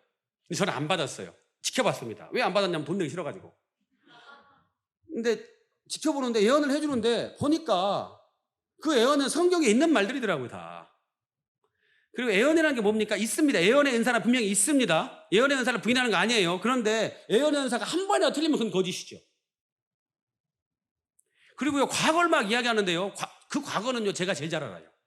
제 과거는요, 제가 제일 잘 알아요. 기억 못하는 것 뿐이지. 귀신이 그거 이야기해 준다고 그거를, 여러분, 신사도주의가, 물론 저는 2단, 3단이라고 생각하진 않아요. 신앙의 방향성이 틀릴 수 있다고 생각합니다. 그런데 보세요. 말씀으로 비춰보십시오. 저는 오순절입니다. 저는 애원도 해요. 저는 귀신도 쫓아요. 저희 오랄로브치 대학은 4시간씩 방언 통성기도 하고 그런 학교입니다. 제가 사역했던 신앙했던 연세중학교나 금당교회는 다 영적인 교회예요. 기도하는 교회입니다. 그런데도 불구하고 어떤 부분이 저는 염려스러웠냐면, 하나님께서 질서가 있는데 예언자들이 적어도 돈 받고 트레이닝 받고 예언자들이 녹음기를 틀어가지고 자기들이 뭔가 신령함을 내세우는 것은 성경의 질서에 어긋난다 했어요. 오늘날에도 사도는 있습니다. 그런데 누가 사도냐? 교회 큰 사람이 사도가 아니에요. 사도적인 직분을 행하는 사람을 우리가 사도로 부를 수 있는 거죠. 근데 우리가 12사도는 아니에요. 그분들이 말씀하시는 게 저는 동의하는 부분도 있고 동의하지 않는 부분도 있는데, 혹시 여러분이 거기에 대해서, 왜냐하면 저희 학교도 거기서 일하시는 분들이 있거든요. 저하고 일하시는 분도 있고 하는데, 사도적이라는 거는 성경으로 맞아요. 사도적인 사역은 저도 하고 있고 목사님도 하고 계시고 여러분도 사도적인 사역은 하고 계세요. 그런데 내가 사도다라고 하는 건 문제가 있어요. 성경에서 어떤 사람을 사도라고 했습니까? 예수 그리스도와 함께 있었던 12사도를 사도라고 부르고, 예수 그리스도를 다메섹 선상에서 만난 바울과 같은 사람을 속사도라고 불렀죠. 특별한 경우를 빼놓고 바울이 사도의 직분을 이야기를 했지만 오늘날에 이야기하는 건 성경적으로 사도적이라는 겁니다. 그러니까 문제는 뭐냐면 밸런스가 잊어버리니까, 그걸 만들었던 사람이 피터 와그너 할아버지거든요. 교수님인데, 그분 하얀 머리에 켄터키 프라이드 치킨처럼 생긴 할아버지가 하나 있어요. 근데 그분이 플러신학교 교수님이었는데 말년에 그걸 만드셨어요. 아이오비라는 단체를 만들고 그걸 하셨는데 지금은 좀 추춤해요. 그 이유는 뭐냐면 애언하고 방언하고 통변하고 이런 것도 너무너무 중요하지만 결국에 세상을 바꾸는 건 헌신이에요. 세상을 바꾸는 건 말씀이에요. 성경 외에는 어떤 것도 하나님께서는 우리에게 주신 적이 없습니다. 왜 이런 말씀 여러분에게 드리게 하시는지 모르겠어요. 그런데 죄가, 그 다음 죄가 문제입니다. 원죄는요, 그렇다고 쳐요. 근데 그 다음은 제가 문제냐면 자범죄가 있습니다. 우리가 스스로 짓는 죄. 스스로 짓는 죄. 내일 자세하게 다룰 건데 오늘은 어제보다 10분만 길게 할게요. 여러분이 벌써 오늘 신기하게 오늘은 주무시는 분이 거의 안 계시네요. 끝낼까요? 확인을 합니다. 여러분의 상태가. 근데 아니요가 작아요. 끝낼까요? 네네. 제가 말씀드렸어요. 주무시면 집에 가시면 됩니다. 입장료 안 받았으니까 가시면 돼요. 하나님의 신령한 잔치이기 때문에. 그런데 자범죄가 스스로 범하는 죄들이라는 건데 로마서 3장 10절에서 18절을 보니까 기록된 바 의인은 하나도 없나니. 그러니까 내가 의롭다고 하는 사람이 정말 문제인 겁니다. 성경에도 보면요. 세리나 창녀나 도둑이나 어부나 이런 사람들은 쉽게 예수를 믿었어요. 그런데 바리새인이나 서기관이나 제사장들은요 예수를 잘 못 믿었습니다. 자기들이 죄인이라는 것 자체를 못 받아들였어요. 이런 바리새인들을 보시면 바리새인은 독사의 새끼들아 예수님이 그랬으니까 바리새인 그럼 뭐 뿔나고 여러분 그렇게 생각하시잖아요. 근데 성경을 자세히 봐보세요. 바리새인 같은 사람들이 없어요. 아침에 새벽에 새벽기도의 시초가 어떤 놈이 도대체 새벽기도를 만드는지 모르겠다고 막 그러시는데 새벽기도의 시초는 예수님으로 보기도 하지만 바리새인으로 보기도 합니다. 제가 이스라엘 가보시는 분들은 제가 4번인가 갔다 왔는데 오라독수 주라는 사람들 하루에 4-5번 기도하잖아요. 검은 옷 입고 나와가지고 아침 저녁으로 계속 이러고 있잖아요. 그거를 모슬렘들이 베껴 가가지고 지들은 맨날 땅바닥에 엎어지는 거고. 그렇잖아요? 그런데 보세요. 새벽에 일어나서 기도하고 금식하고 헌금하고 하나님께 인생을 바치고 모이면 말씀 보는 사람들이에요. 도덕적으로 신앙적으로 이 사람들에게 결함이 있나 생각을 해보세요. 찾아보세요. 성적으로 타락하지도 않았고 물질적으로 하나님께 많이 드렸고 기도했고 의로운 사람들이었고 말씀을 읽었던 사람들인데 이 사람들을 왜 독사의 자식들이라고 했을까? 인간의 의로는 인간의 행위로는 율법으로는 구원받을 수 없기 때문에. 율법이 그러면 왜 필요합니까? 라고 물으시는 분이 있어요. 만약에 어떤 도둑이 방금 들어왔어요. 미국은 총기 사건이 많은데 갑자기 도둑이 들어와가지고 여러분의 팔을 잘랐어요. 그런데 팔을 잘리면 여러분 어떻게 될 것 같으세요? 팔은 너무 심한가요? 너무 아픈 표정을 지으시니까 그럼 새끼손가락이 잘렸어요. 도둑이 소심해가지고 새끼손가락만 잘랐어요. 뒤에서 살짝 여러분 이렇게 하시겠어요? 아우 예배 끝나고 이야기할 게 아파 이렇게 하실까요? 어떻게 하실 것 같으세요? 야 소리로 난리 나겠죠? 그럴 수 있는 이유가 뭔지 아세요? 신경이라는 게 있기 때문입니다. 신경이 없으면 어떻게 됩니까? 집에 왔는데 손가락이 없네? 피를 1시간 흘렸더니 이제 죽겠네? 그리고 죽는 거예요. 고통이 없는 겁니다. 신경이 있기 때문에 우리가 불 속에다 손을 집어넣어도 아 뜨거! 할 수 있는 이유가 뭐냐면 신경이라는 게 교감신경이라는 게 있고 말초신경이 있으니까 느낄 수 있는 거잖아요. 마찬가지로 율법이 있기 때문에 뭐가 죄인지 아닌지를 알 수 있어요. 그런데 문제는 뭐냐면 하나님이 말씀하시는 죄와 사람이 이야기하는 죄는 틀리다는 거예요. 성경에서 죄를 하마르티아라고 하는데 관역이라는 뜻입니다. 그러니까 인간들이 다 맞다라고 해도 하나님의 율법에서 하나님이 아니라고 하면 죄예요. 인간들이 다 틀리다고 해도 하나님께서 맞다고 하면 그거는 죄가 아닙니다. 이걸 어려운 언어로 하면은 상황윤리라고 부릅니다. 예를 들어 볼까요? 인간 세계에서 그렇습니다. 우리가 아침에 여러분이 새벽기도 올 때 가끔 교통 신호를 어길 때가 있어요. 그런데 카메라가 있으면 절대 어기지 않죠. 모르니까 어기는 거죠. 그러니까 똑같은 죄를 졌는데 들키면 죄인데 안 들키면 죄가 아니에요. 세상에서 제가 교도소에서 2년 2개월을 근무했어요. 그래서 제가 깜빵 갔다 온 건 아니고요. 교도대였어요. 지금 없어진 군대인데 근데 보니까 130원, 180원 훔친 사람은 국선변호 서가지고 2년 사는데 대기업 회장들은 갑자기 휠체어 타고 나타나니까 금방 나오더라고요. 해먹어다 몇천억 해먹어버리면 금방 나오더라고요. 힘이 세니까 보세요. 요즘에 조국을 들썩히게 했던 조국이라는 사람. 뭘 해도 안 들어가잖아요. 힘이 있으면 죄를 져도요. 대통령이든 법무장관이든 뭐 자기가 뭐 야당 대표든 뭐가 되면 힘이 있으면 처벌을 받지 않습니다. 인간 세계가 그렇잖아요.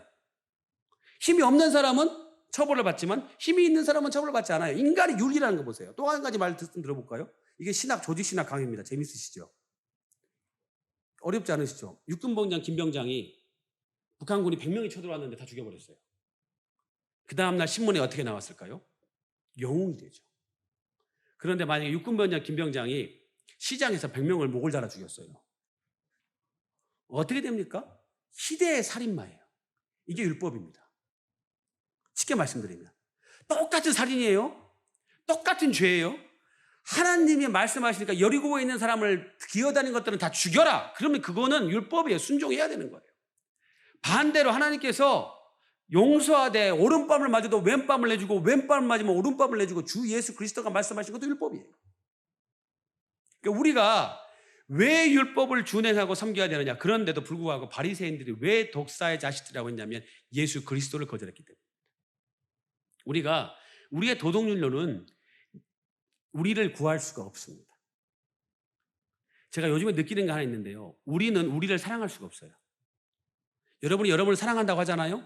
근데 보시면 여러분을 다 죽이고 있어요. 라면 먹여서 죽이고, 화내서 죽이고, 밀가루 많이 먹어서 죽이고, 열심히 건강식품 먹지만 결국에는 그게 다 플라스틱으로 만들어져 다 죽어요. 돼지 비계 껍데기로 만든 거잖아요. 약도 다.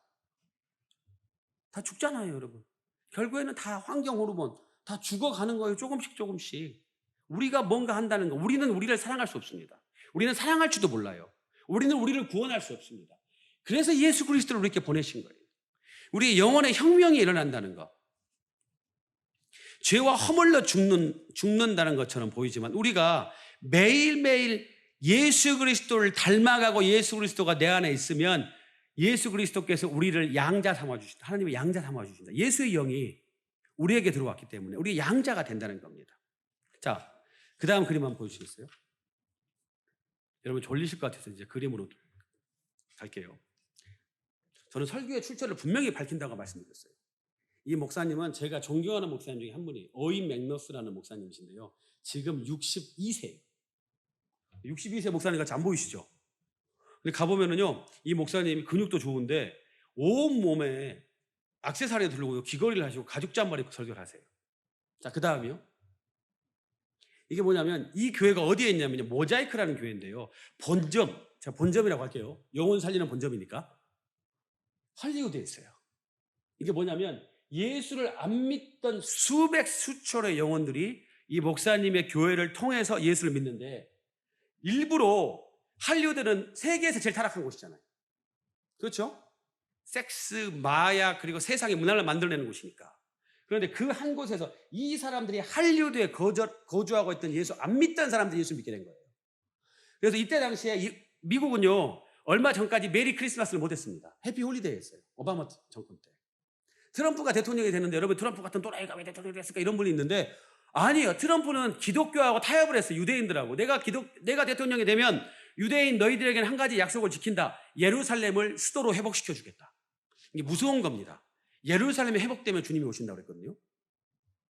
그러니까 대통령 하나가 완전 막가파가 나오니까 아랍이 뭐라고 하든 말든 이란도 없애버리겠다. 다 없애버리겠다. 예루살렘을 수도로 지명했어요. 기독교인들에게 한 가지를 약속했습니다. 메리 크리스마스 하게 해주겠다. 동성애자들에게 케이크 안 팔아도 깜빵 안 가는 나라를 만들어주겠다. 동성애자들을 차별하면 안 되지만 동성애를 비판한다고 해서 거절한다고 해서 차별받는 나라를 만들지 않겠다라고 했어요. 근데 이때는 안 그랬습니다. 그런데 이게 무슨 장면이냐면 크리스마스 트리를 밝히면서 메리 크리스마스를 부르는 거고 안 믿는 사람들을 길바닥에서 침례를 줘버려요. 제가 이 교회에서 3번 예배를 드렸는데 예배를 드리는데요. 끝난 다음에 예수를 믿고 지금 천국 가기로 예수의 제자가 되기로 작정하신 분 나오십시오 했더니 수십 명이 나와요. 그리고 예배가 끝난 다음에 문이 열리고 밖으로 나가서 그 사람들을 바로 길바닥에서 침례를 줘버려요. 영혼을 구원하는 거기 때문에. 저는 저희 보백교회가 그런 교회가 됐으면 좋겠습니다. 그 다음이요. 이건 뭐냐면요. 2번째 교회를 산타모니카라는 곳에다 개척을 했는데 나이트클럽에 빌린 거예요. 교회를. 근데 어디서 많이 보시는 거 같지 않으세요? 나이트 들어가려면 줄 서잖아요. 이게 교회 들어가려고 줄 서는 거예요. 1시간, 2시간 전부터 줄을 서야 교회 좋은 자리에 앉을 수 있어요. 자, 그 다음이요. 교회에 들어가려고 박이 터져요. 그래서 나이트클럽 가면 기도들이 있잖아요. 여러분은 경건하신 분인데 그런 데 안 가보셨겠지만 저는 가끔 지나다녀요. 가진 않아요.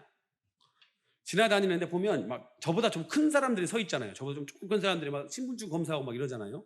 여기는 신기하게 예쁘장하게 생기고 잘생긴 친구들이 누구냐면 기도가 아니라 전도자들이에요. 그래서 뭐 총기 있고 이런 사람도 단속도 하지만 이 사람들이 복음에 대해서 충분히 전하는 거예요. 그 다음이요. 담임 목사님이에요. 이 담임 목사님 사무실입니다. 목사님 금목걸이 2개 차시고 이제 설교하러 나가시려고 하는 장면인데 이 목사님을 사람들이 왜 좋아하냐면 메시지나 복음은 굉장히 복음적이고 근본적이고 성서적이고 굉장히 보수적이에요. 그런데 껍데기는 모든 세대가 아우를 수 있도록 바꿔버렸어요. 근데 이분이 코뿔소처럼 가라는 책을 썼는데 거기에 있는 몇 마디를 가지고 여러분에게 말씀을 정리하려고 합니다. 그 다음 보여주시겠어요? 네. 이분이 코뿔소에 대해서 이야기를 했어요. 여러분 코뿔소가 앞에 몇 미터가 보일까요? 양이 제일 적게 보이고요. 코뿔소가 몇 미터가 보이냐면 9미터까지밖에 안 보인대요. 9미터면 많이 보일 것 같죠? 여기 2번째 줄 정도 앉으신 분 뒤는 제가 안 보이는 거예요. 제가 코뿔소면. 그러면 진짜 적게 보이는 겁니다. 그래서 코뿔소는 어떻게 방향타를 잡냐면요. 이 코 있잖아요. 코가 지시하는 대로 앞에 한 놈이 코가 지시하는 대로 뛰어가면 코 방향으로만 뛰어가면 뒤에 모든 애들도 앞에 놈만 보고 따라가는 거예요. 그런데 양하고는 틀려요. 왜냐하면 양은 목소리에 기울이긴 하지만 양이 전진한다고 겁낼 사람 아무도 없습니다. 그렇죠? 근데 코뿔소가 빠르면요 69km까지 달린대요. 69km까지 달리면 어떤 일이 벌어질까요? 코뿔소가 한 1톤이 넘어요.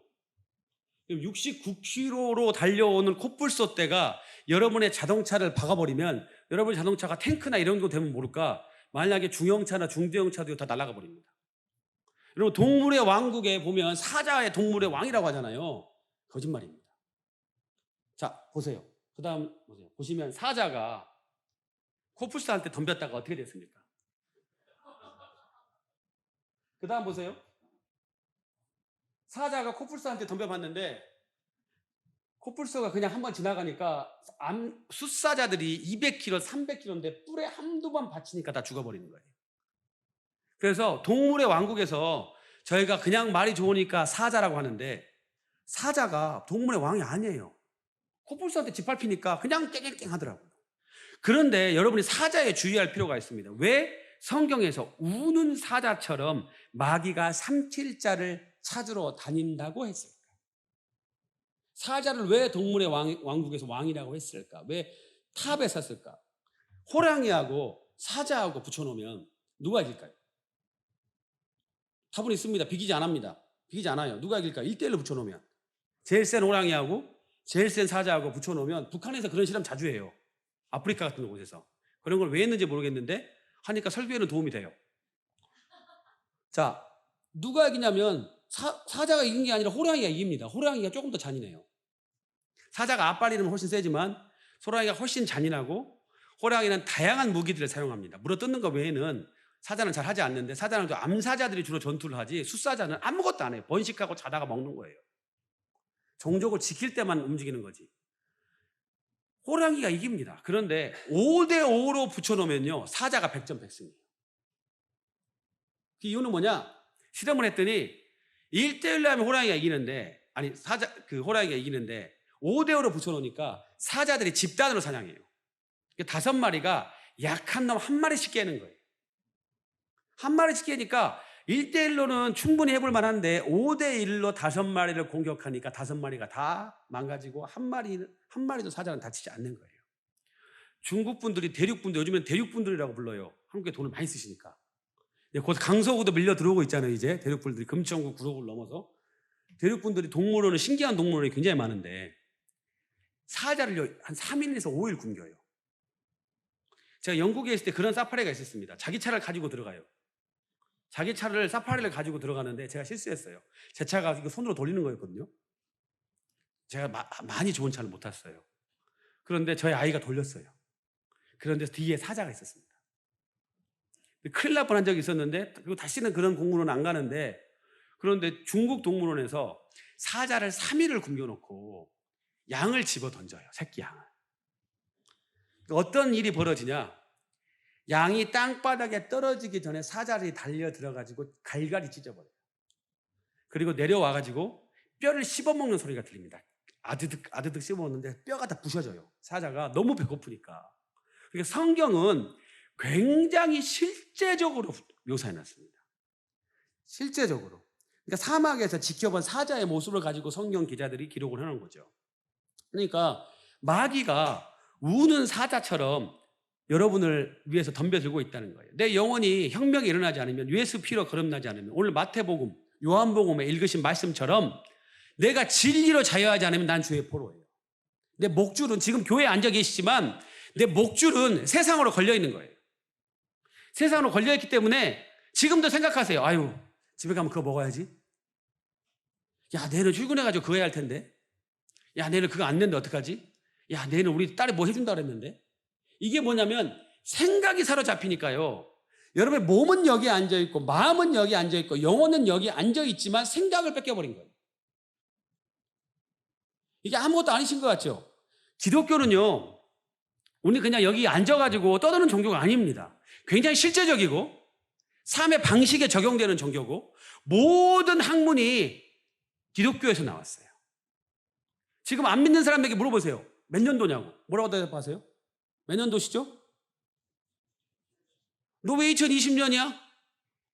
예수님이 태어났으니까 2020년이잖아요. 안 믿는 사람들은 단기 4325년이라고 하잖아요.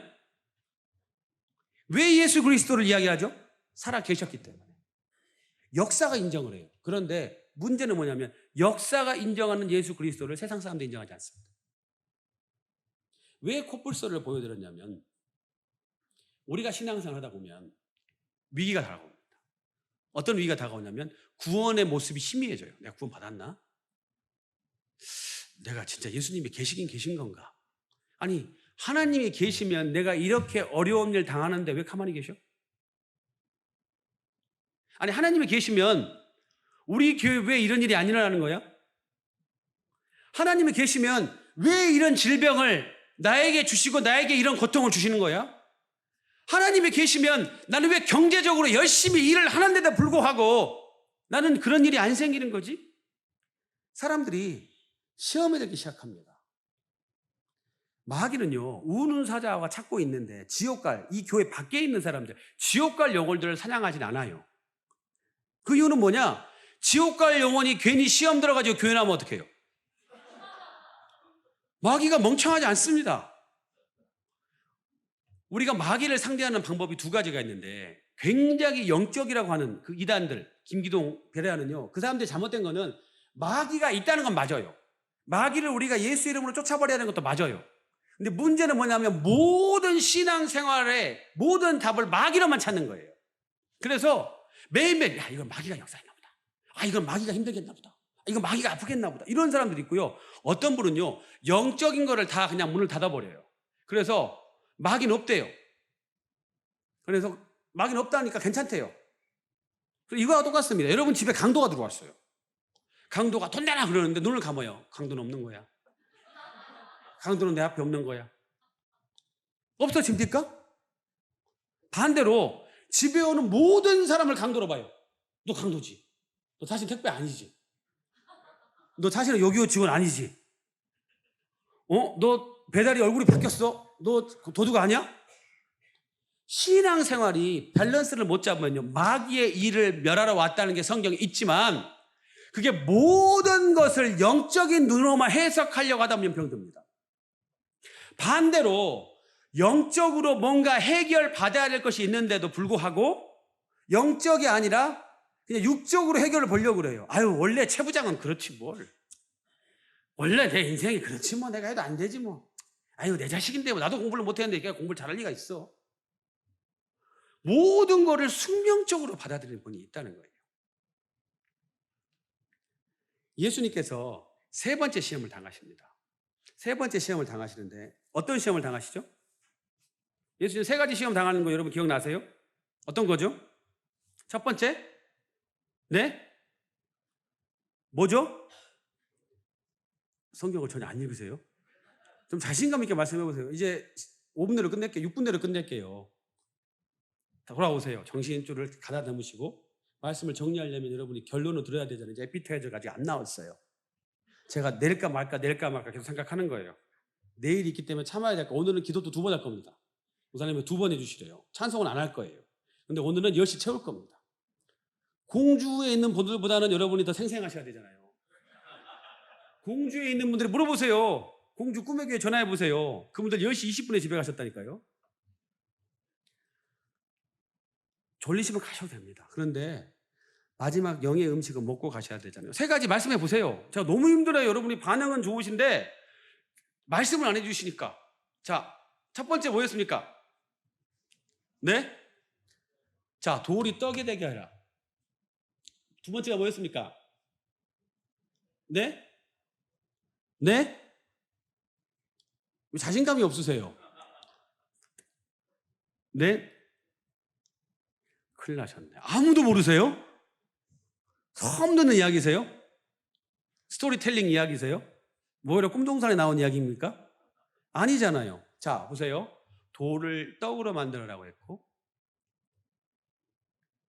네가 뛰어내리면 천사가 받을 것이라고 했고 네가 나한테 절하면 내가 세상 모든 권세를 너에게 주겠다고 했습니다. 성경에 주목할 것이 있습니다. 마귀가 세상이 자기 것이 아니었으면 이렇게 이야기했을 겁니다. 성경은 세상이 마귀의 것이 아닌데 마귀가 세상의 권세를 자기가 가지고 있다고 거짓말해서 예수를 속였다라고 이야기했을 겁니다. 그런데 성경은 공중 권세 잡은 마귀라고 분명히 이야기를 했고요. 그리고 또 무슨 이야기를 했냐면 마귀가 나에게 절하면 모든 권세를 주겠다는 게 진실이에요. 팩트예요. 그런 권세를 가지고 있었습니다. 마귀가, 여러분 마귀를 우습게 보는 분들이 있는데 성경에 보니까요. 마귀가 얼마나 센지 보세요. 피조물에서는 가장 셉니다. 우리가 예수 그리스도의 보혈의 능력으로밖에는 못 이겨요. 미카엘이 제일 센 천사라고 알고 있는데 여러분이 미카엘이 마귀하고 싸우는데요. 모세의 시체를 놓고 싸우는데 감히 유다서에 보니까 감히 꾸짖지 못하고 대어라고 나와요. 감히는 뭡니까? 감히 말 못한다는 건 더 센 놈이라는 거예요. 야, 하나님께서 너를 꾸짖기를 원하신대라고 이야기를 해요. 천사장인데 하늘나라에서 제일 센 군사 장관인데도 불구하고 야, 이거예요. 야, 우리 아버지가 너 혼낸대 이거예요. 미카엘도 가장 강력한 피조물에서 하나님께 대항해도 내가 이길 수 있다라고 생각하는 놈이었어요. 그리고 공중 권세를 잡았어요. 그러니까 이 땅이 우리가 왜 고통인 줄 아세요? 창세기 때 우리가 저주받았잖아요. 선악과를 따먹으면서 저주받았잖아요. 창세기에 보시면 너희가 죽을 때까지 땀 흘려야 되고 해산의 고통을 있어야 되고 하지만 주님께서 우리에게 복음을 주셨죠. 창세기 3장 14절에서 24절을 보면 15절에 보면 원시 복음이라는 게 나옵니다. 어려운 말로 뭐냐면 여자의 자손이 뱀의 머리를 뗄 것이고 뱀이 여자의 자손의 어디를 상하게 한다? 뒤꿈치를 상하게 한다고 그랬잖아요. 그게 예언이 예수님께서 어디를 상하십니까? 예수님께서 군병들에게 못이 박히시잖아요. 그런데 예수 그리스도가 죄와 사망을 해결했기 때문에 영생을 가지고 마귀의 일을 멸했잖아요. 그래서 요한 3서에 보시면 예수 그리스도께서 요한 1서에 보시면 예수 그리스도께서 이 땅에 오신 것은 마귀의 일을 멸하러 오셨다라는 구절이 있습니다. 그러니까 마귀의 일이 뭐냐? 우리는 처음부터 끝까지 죽게 되어 있습니다. 사탄 귀신의 권세로부터 이 세상이 마귀 것이기 때문에. 근데 성경은 한 구절에 이게 나와 있습니다. 마귀의 권세, 음부의 권세가 교회를 이기지 못한다. 이 세상이 여기 칠판이 없는데 말씀드리자면 다 마귀의 세상이에요. 주 예수 그리스도가 오시기 전까지는 이 세상은 죄악된 세상이고 우리 인간이 죄악됐으므로 환경 문제가 생기고 우리 인간의 손이 닿는 곳마다 세상이 어떻게 되는지 보세요. 인도네시아가 요즘에 문제가 되고 있는데 미국 회사나 벌목하는 회사들이 들어가니까 땅을 1000년 동안 못 쓰게 만들어버렸어요. 에코 티알러지 이런 거 나오고 에코 신학 이런 게 나오는데 환경을 인간이 얼마나 파괴하냐면 바다나 산이나 들이나 숲이나 인간이 가는 곳마다 행복과 생명이 있는 것이 아니라 인간의 손길이 들어가는 곳마다 저주와 패망과 악행과 멸망과 오염만 있다는 거예요.